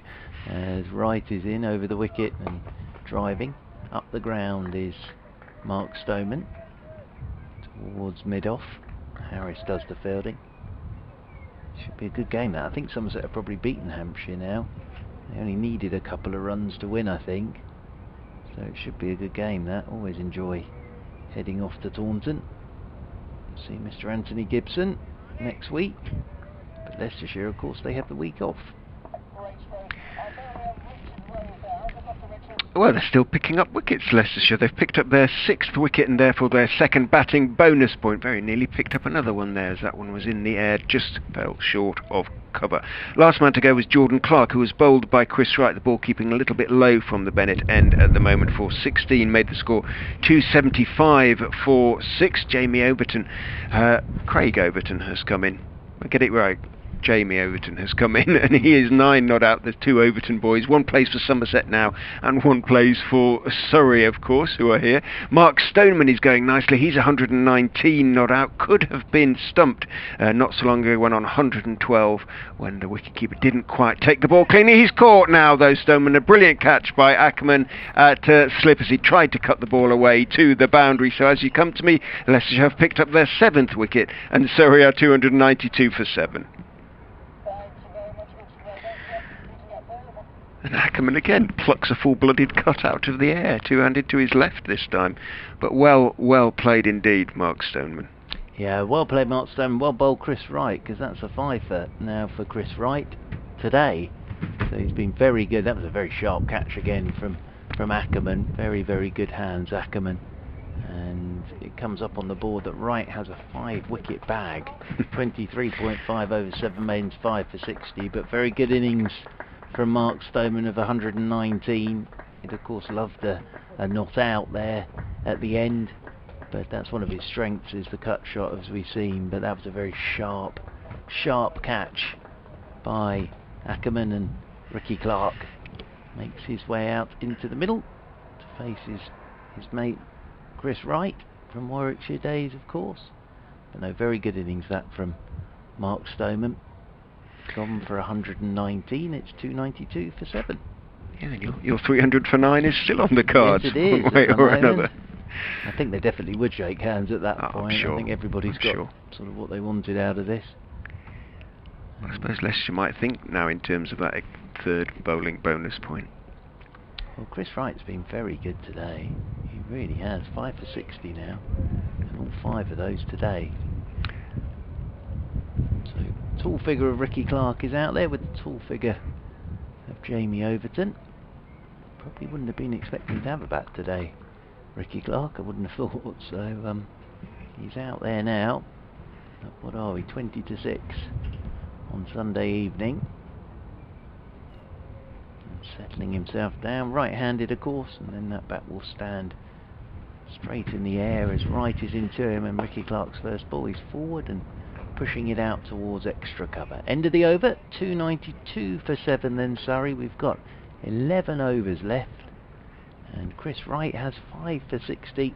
Mark Stoneman 119.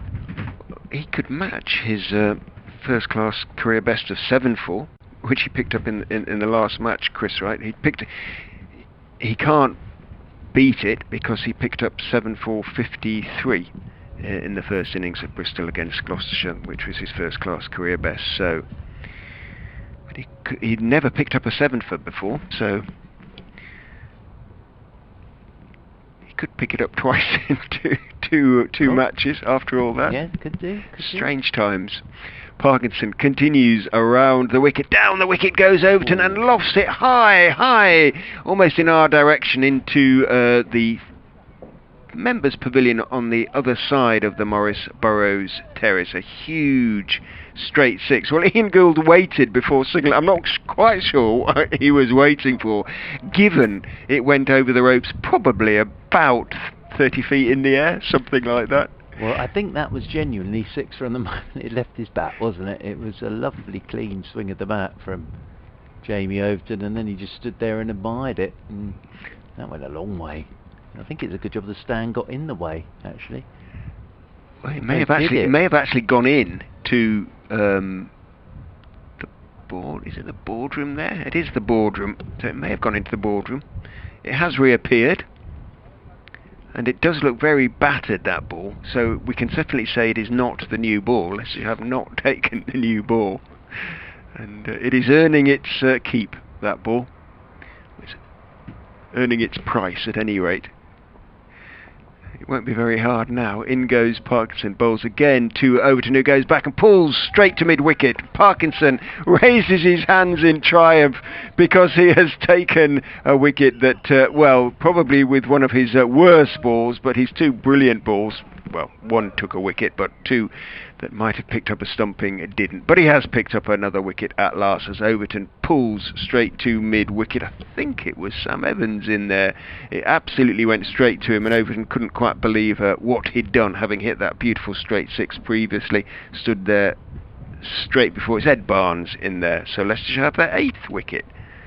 Yes, I think after a couple of stumping opportunities that went down, probably the long hop, he deserves that in a way, doesn't he, Parkinson? But he couldn't quite believe he'd done that, Jamie Overton. No. He's just pulled it straight to the man Barnes in there at short mid-wicket. So out comes Reece Topley to the middle.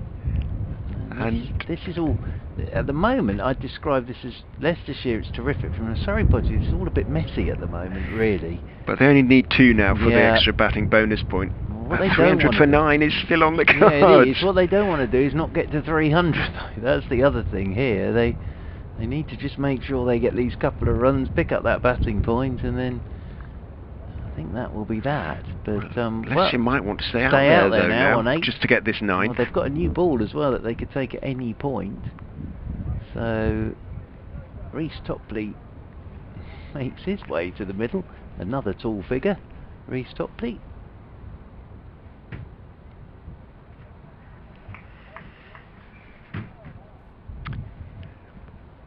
Two for 93 for Parkinson now from his 25.2 overs, and he's got 3 close fielders in for Topley.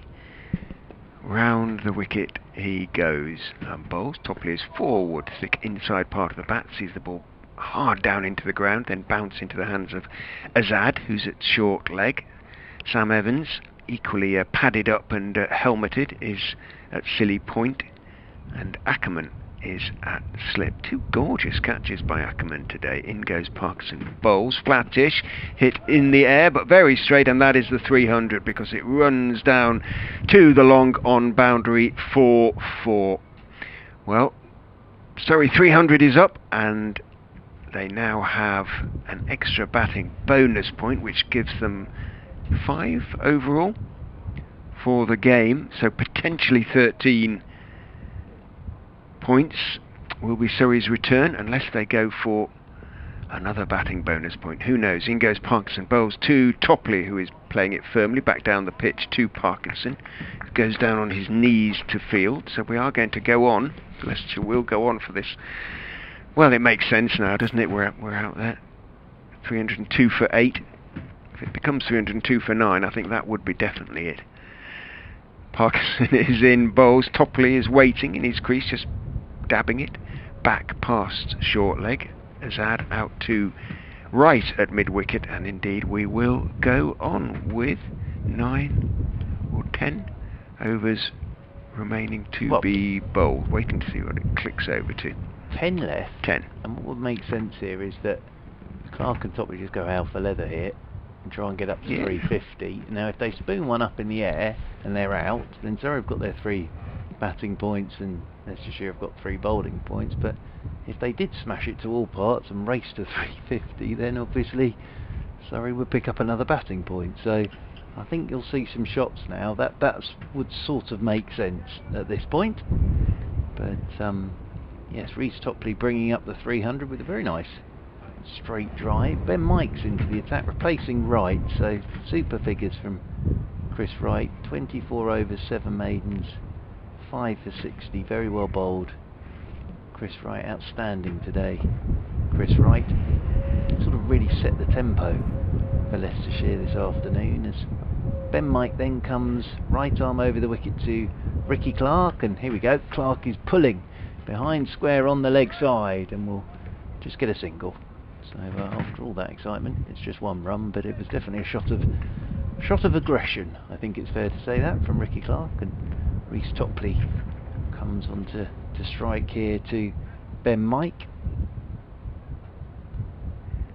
I haven't taken the new ball yet, I don't think, so Ben Mike's still got the old ball in his hand. 9.5 overs to go. Ackerman still taking his time setting the field. Azad's going to pop himself in there at short leg under the helmet. Reece Topley, right-handed, waits for Ben Mike, who's over the wicket to Topley, and Topley, oh, clever, little inside edge, just past his leg stump. It's a little bit like French cricket, that, from Reece Topley, and it's very effective because it's rushed away for 4. So Topley picks up a second boundary. He didn't know where it had gone, but he's on to 8, and it's 307 for 8. Goodness me. I'm not sure he could do that again if he tried. No. Got that very fine. Past his leg stump did Reece Topley.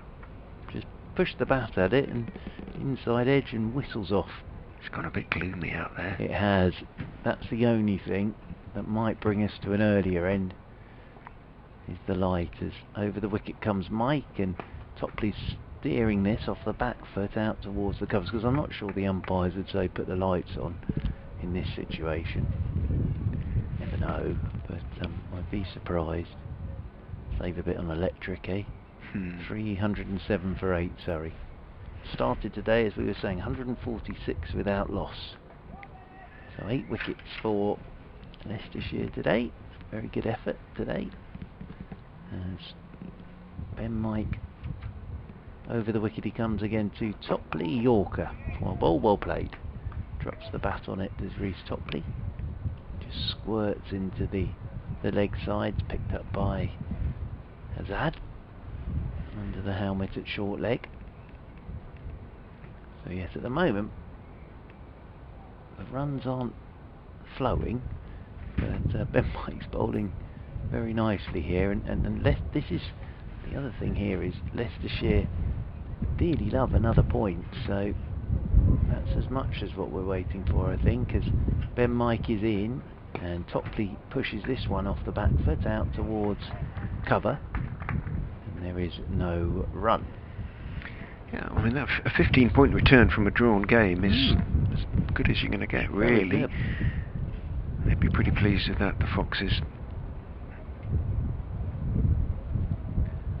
You're right, though. I think it would have been interesting today if we hadn't had rain all day tomorrow, because it's not exactly been straightforward today with the bat in the time we've been out there from, what was it, 20 to 3. As Ben Mike is in once more to Topley, and Topley gets a good length ball and just pushes this one straight back up the pitch. Ben Mike does the fielding off his own bowling. End of the over. It is getting gloomy, though, I have to say, and Surrey are 307 for 8.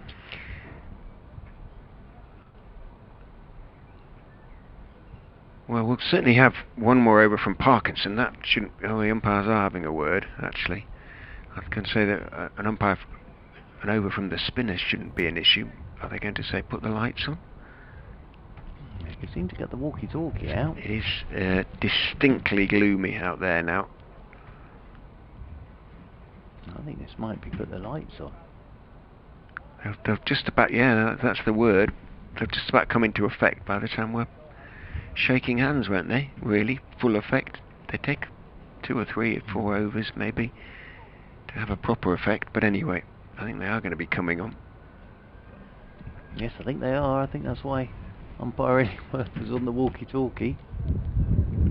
Parkinson is in and bowling. Clark is carefully forward, defending. Big stride. Out to Ben Mike it goes, who's at extra cover. Long on, Harris, and no, just long off, actually. Is Harris, I'm just trying to see if there's a long on behind. There's a big slog sweep from Ricky Clark. Hits the ball over the leaping Chris Wright down there at square leg and into the popular seats for 6. Parkinson, unimpressed. Yeah, there's a nice swing of the bat again from Ricky Clark, wasn't it? But that was always going, a bit like Overton's. I think we all knew where that was headed. Barnes heads back to deep mid-wicket. There is a long on. In goes Parkinson. Down the pitch goes Ricky Clark. Gets a thick inside edge. Looks around wildly to see where the ball has gone. Sees that it's heading off down towards long leg. And completes 2 runs as a consequence. Yes, I think we're seeing what Ricky Clark's thoughts are on this now. Exactly what we thought. 350. 350. Yeah. But if a wicket went down, then I think that would probably be it. You don't think they'd bring out Amla and leave the Clark or Topley to try and swing? Actually, yeah, I suppose they would. They've got this far. They may as well give it a go. Parkinson, who hasn't been too lucky, is in and bowling, and forward goes Clark, just pushing it out to Ben Mike in the covers. I suspect he's going by numbers here, Ricky Clark, a little bit. Will this one be one that he attempts to smack over mid-wicket?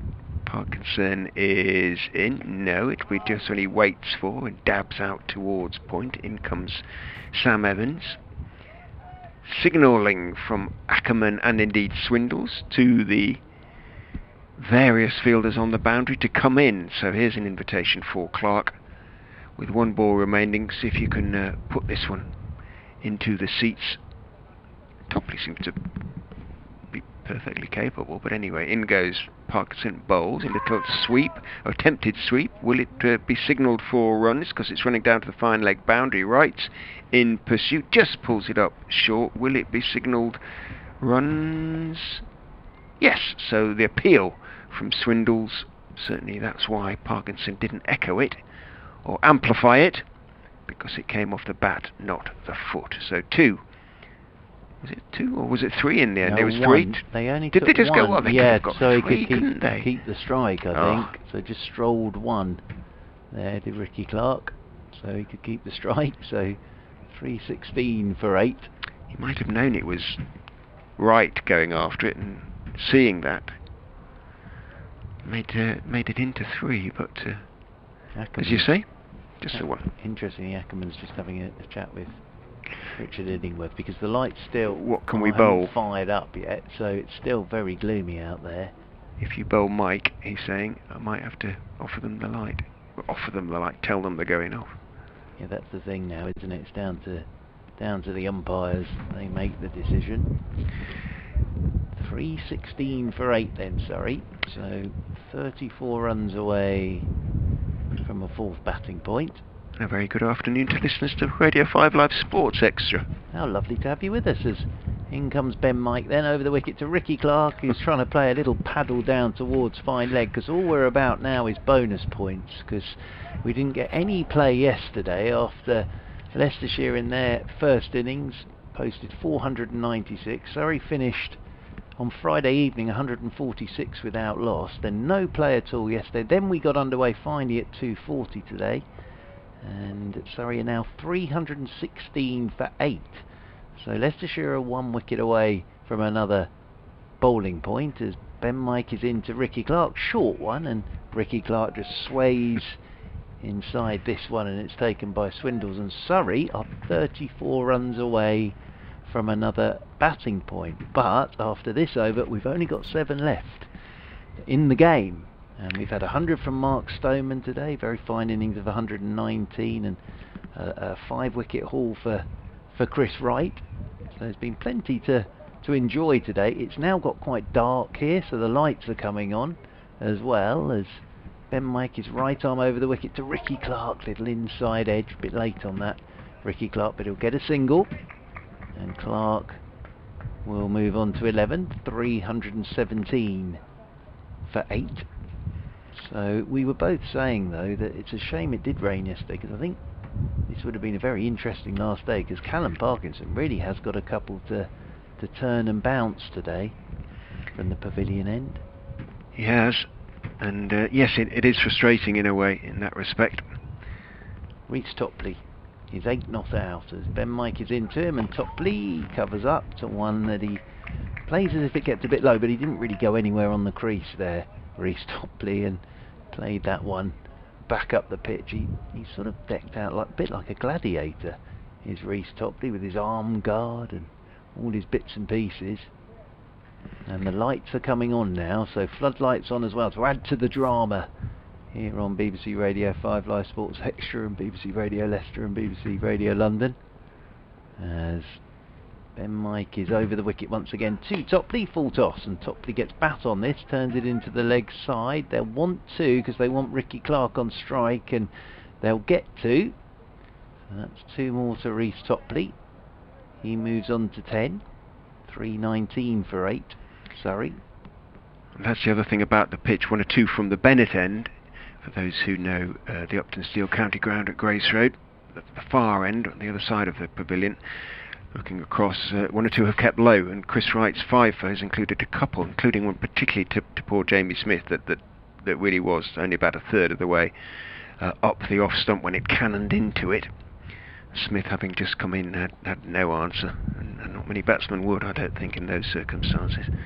So yeah, had it gone to 4 days, this game, had it had all 4 days, it would have been very interesting. Ben Mike is over the wicket to Topley, and Topley lets this one go, and it bounces once into the gloves of Harry Swindles, one of our century makers in this game. Sam Evans, Marcus Harris and Mark Stoneman as well, so we've had 4 centuries in the game. 6 wickets for Amar Verdi as well, and then Chris Wright with 5 today. So even though this is just about bonus points, it's all getting very tight here with 7 overs to go for Surrey to get 31 and for Leicestershire to pick up another wicket. And if either or both those things were to happen somehow, then the returns for the side, given we now have 8 points for the draw back in the county championship, would be relatively good. Leicestershire would then take 15 points from the game. Surrey potentially would take 14 points from the game. So, as you're saying, very decent returns in the circumstances. Parkinson, the left-arm spinner, is in. Back goes Clark, whipping it out towards deep mid-wicket and prepared to take the single, they've decided. As Ed Barnes, that is, making his first-class debut for Leicestershire in this game. Comes in from the deep mid-wicket boundary, gets his throw away. Parkinson now directs traffic because it will be a very different field for Reece Topley and for Ricky Clark. He's got a short leg, he's got a slip. Ackerman, who has taken 2 brilliant catches at slip today, of full-blooded cuts. In goes Parkinson, bowls and hits in the air, should be out, caught and is. Topley slices up into the air, went for the runs, was taken at cover by Lewis Hill running in, and Parkinson has his 3rd wicket. Leicestershire have their 3rd batting bonus point, but Amla Verdi will come out, I suspect. Yes, he will, because Surrey only need another 30 for another batting bonus point. Yeah, that didn't quite go according to plan for Reece Topley, did it? No. Big old wind up, looking to go over the top, and then clothed it straight out to cover. But there we are, so 3 bowling points for Leicestershire, and Amla Verdi will come out to join Ricky Clark to see if they can get Surrey another 30 runs. So well bowled Callum Parkinson, because he's had a couple of stumping chances that went down today, so he deserves a couple of wickets just for that. And that one, as I say, Reece Topley, it was a big old wind up and then it went nowhere, and catch taken in the covers. But 3 bowling points for Leicestershire, 320 for 9, and out comes Amla Verdi to the middle to join Ricky Clark to see if Surrey can find another 30 runs from 6.40. It's like a very exciting one-day international this at the moment under lights. Wow, that's probably a bit over the top, but it's got something on it, hasn't it? It has. 2nd consecutive innings in which Parkinson has picked up 3 wickets. He picked up 3 wickets in the 2nd innings at Bristol against Gloucestershire last week, in defeat, it has to be said, so he'll probably be slightly more pleased with this one. He was captain in that game, his first match as captain for Leicestershire in the enforced absence of Ackerman under the concussion protocol. So Ackerman has come back in, and he'll be fairly pleased with the return that Leicestershire will get from this game. Now it will be, to say, 15 points. Will Surrey make their return into 14? At the moment it's 13. Parkinson looking for 4 for the first time this season. He's bowled a couple of absolute beauties, including the best of the lot was the delivery that bowled poor Ben Folkes, pitched middle, hit the top of off. In goes Parkinson and bowls to Verdi, who plays and misses, goes forward, plunges forward, it does turn past the outside edge, swindles no doubt to Parkinson's, well, not amusement anyway, takes it cleanly and whips off the bail, something he wasn't able to do in missing 2 stumping chances earlier. In goes Parkinson and bowls to Verdi, who gets absolutely everything behind it, and in such a deliberate way, almost down on one knee. That's why I was slightly amused by that. He was going to stop that one come hell or high water, and stop it he did, block it he did. He wants to be there, so he wants just to stay there, give Clark a chance. In goes Parkinson, bowled to Verdi, that's better, slightly more controlled forward defensive, albeit that he turns his wrists on it. Alex Evans starting just to, was it Barnes just starting to warm up, so it may be that Ben Mike has had enough. He has been carrying something of a side niggle, so they don't want to break Ben Mike. In goes Parkinson and bowls, tosses it up a little bit, and Verdi's eyes light up a little bit. He walks into a flick into the leg side, pushes it as far as Alex Evans at mid-on, and that is the end of the over. Surrey 324-9 in reply to Leicestershire's first innings 496. There are potentially 6 now overs remaining to be bowled. I'm just looking at the manual score, but because it's showing 10 overs, implying that the new ball was taken, but I'm pretty certain it wasn't. What's the follow-on, Mr. Ray? 347. So, if a wicket went down in this, they could enforce the follow-on, and then they'd have 3 overs to try and bowl Surrey out. Yes, this is true, but I suspect fans might then be shaken. But yes, that Leicestershire would feel that, you know, that it's been well worth it for today. There were those who, as I say, would have thought that Leicestershire might have offered Surrey a target, that Surrey might have declared Leicestershire forfeit their second innings or whatever, or got however many runs were agreed, and then set Surrey a target. But our feeling was it was a bit flat, wasn't it? Yeah, and I think because we lost so much time in the game. So Ed Barnes into the attack from the Bennett end, coming into Ricky Clark. Oh, good Yorker, very good Yorker. And that's missed everything, including Ricky Clark's toes.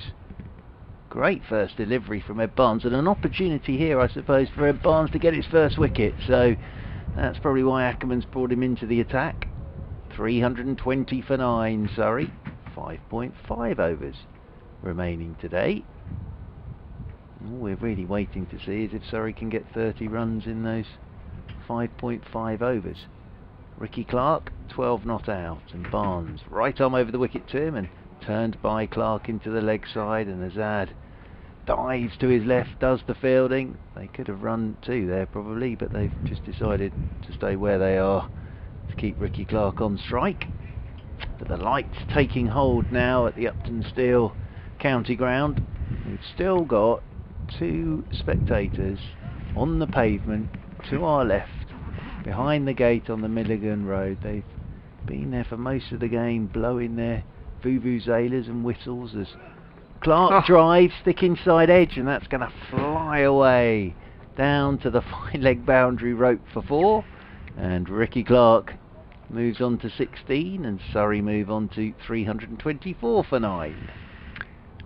That leg stump must be trembling in its hole there, because it's been very close to being hit twice in the last 3 balls now. Just a little faint inside edge. Barnes would have thought, oh, this might be it, and then it flew off down to the boundary rope as over the wicket he comes again to Clark, and Clark's driving, doesn't really time this, and that potters into Marcus Harris in there at short mid-wicket. One of our century makers in this game, Marcus Harris, 101 on day 1. So 26 needed off 5.2 overs with 1 wicket in hand. Yep. For another point. No power play at the moment. They've already used that.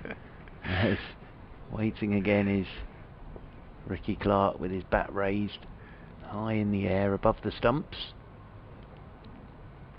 In comes Barnes to him and bowls him! Knocks Ricky Clark's middle stump back, and Ed Barnes has his first wicket for Leicestershire. Well bowled, young man.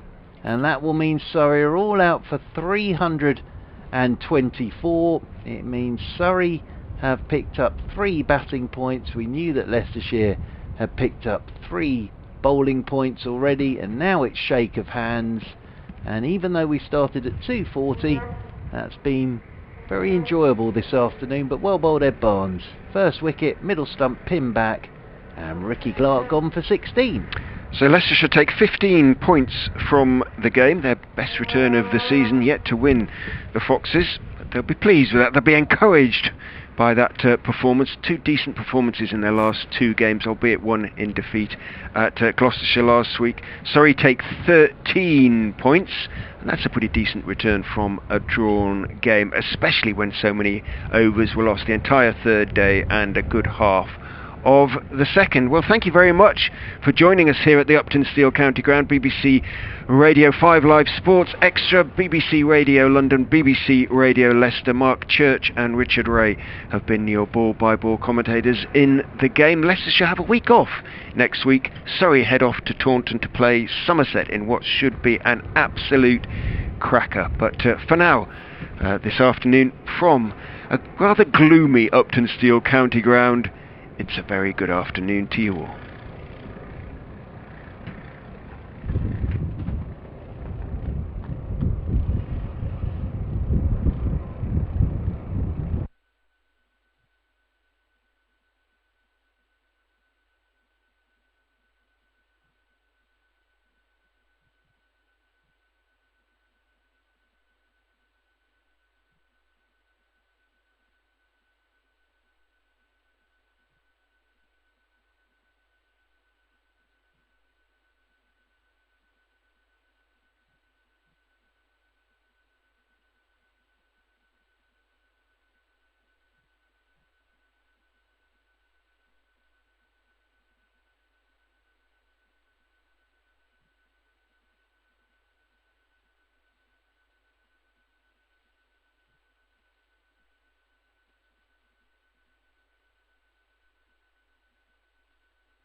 Once again with his slip in his gully, he's into Stoneman, and Stoneman first runs, cuts a short wide one through backward point, that whistles off to the boundary rope for Piers.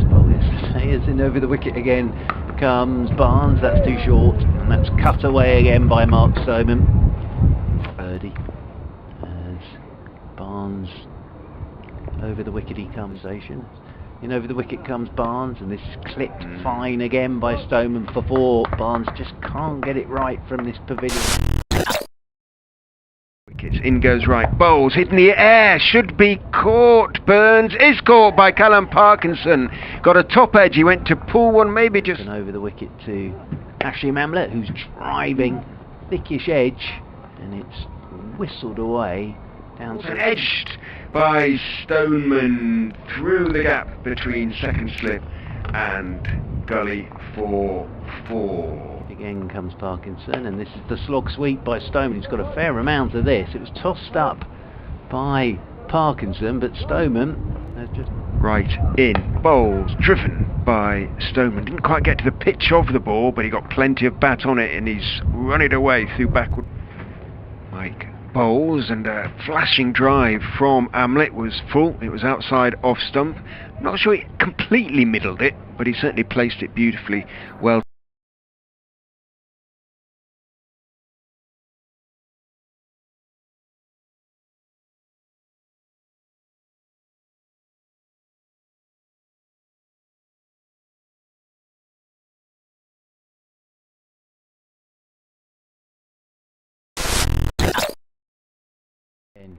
Comes Ben Mike to Amla, and it's short, and it's cut by Amla in the air, and wow, where's that gone? Over the wicket comes Mike, and striving is Stoneman, and it flashes away past Harris in the gully, and with no slip. The wicket to Ollie Pope, a couple of steps down the wicket, and then hits him over mid-on for 4. Very straight, just slightly on the legs. Retreats a couple of steps, but even so, he couldn't do anything about that one, because another couple of steps down the wicket, Pope smashes Parkinson in, and bowling to him. Down the wicket he goes, lofts it high, over, straight mid-wicket for 6. So he got to the pitch of that one. Wright is into him, and Pope is bowled by Chris Wright. He's just trying to open the face and guide that one off down towards third man. Bowls, gives it some air, and bowls him with an absolute beauty that bounces and turns and hits the top of off stump, and over the wicket to Jamie Smith, and bowls him, knocks his off stump out the ground, and Smith has played that as if it kept a bit low on him. Was just Parkinson is in, a big swing from Clark, cracks it away backward of point. I think that's going to run all the way. Wright is beginning to accelerate. Parkinson again, it's shortish, not shortish, but a decent length in the end, but down the wicket went Clark and hit it over mid-on. Again does Jordan Clark, as Wright is into him, and Jordan Clark flashes this one off an outside edge, and while he's taken a good one today as Ackerman. Come over the wicket to Jordan Clark, and it's down the leg side, and it's flicked away by Jordan Clark for 4. So, little short arm. Chris Wright is in, and bowls Jordan Clark. And then again, Clark's playing that as if it kept a little bit low on him. He was trying to work, cracking on the ground as Wright's into him, and Stoneman flicks this one uppishly. 1 bounce, 2 bounces, and away. Firmly for 4. That was a nice shot. When the wicketkeeper didn't quite take the ball cleanly. He's caught now, though, Stoneman. A brilliant catch by Ackerman at slip as he tried to cut the ball away to the boundary. It goes Overton and lofts it high, almost in our direction into the members' pavilion on the other side. Parkinson bowls again to Overton, who goes back and pulls straight to mid-wicket. Parkinson raises his hands in triumph because he has taken... Parkinson bowls flattish, hit in the air but very straight, and that is the 300 because it runs down to the long on boundary. Over the wicket to Topley, and Topley, oh, clever, little inside edge just past his leg stump. It's a little bit like French cricket, that, from... There's a big slog sweep from Ricky Clark. Hits the ball over the leaping Chris Wright down there at Full-blooded cut. In goes Parkinson, bowls and hit in the air, should be out, caught and is. Topley slices up into the air, went for the... Musailers and whistles as Clark drives thick inside edge, and that's going to fly away down to the fine leg boundary.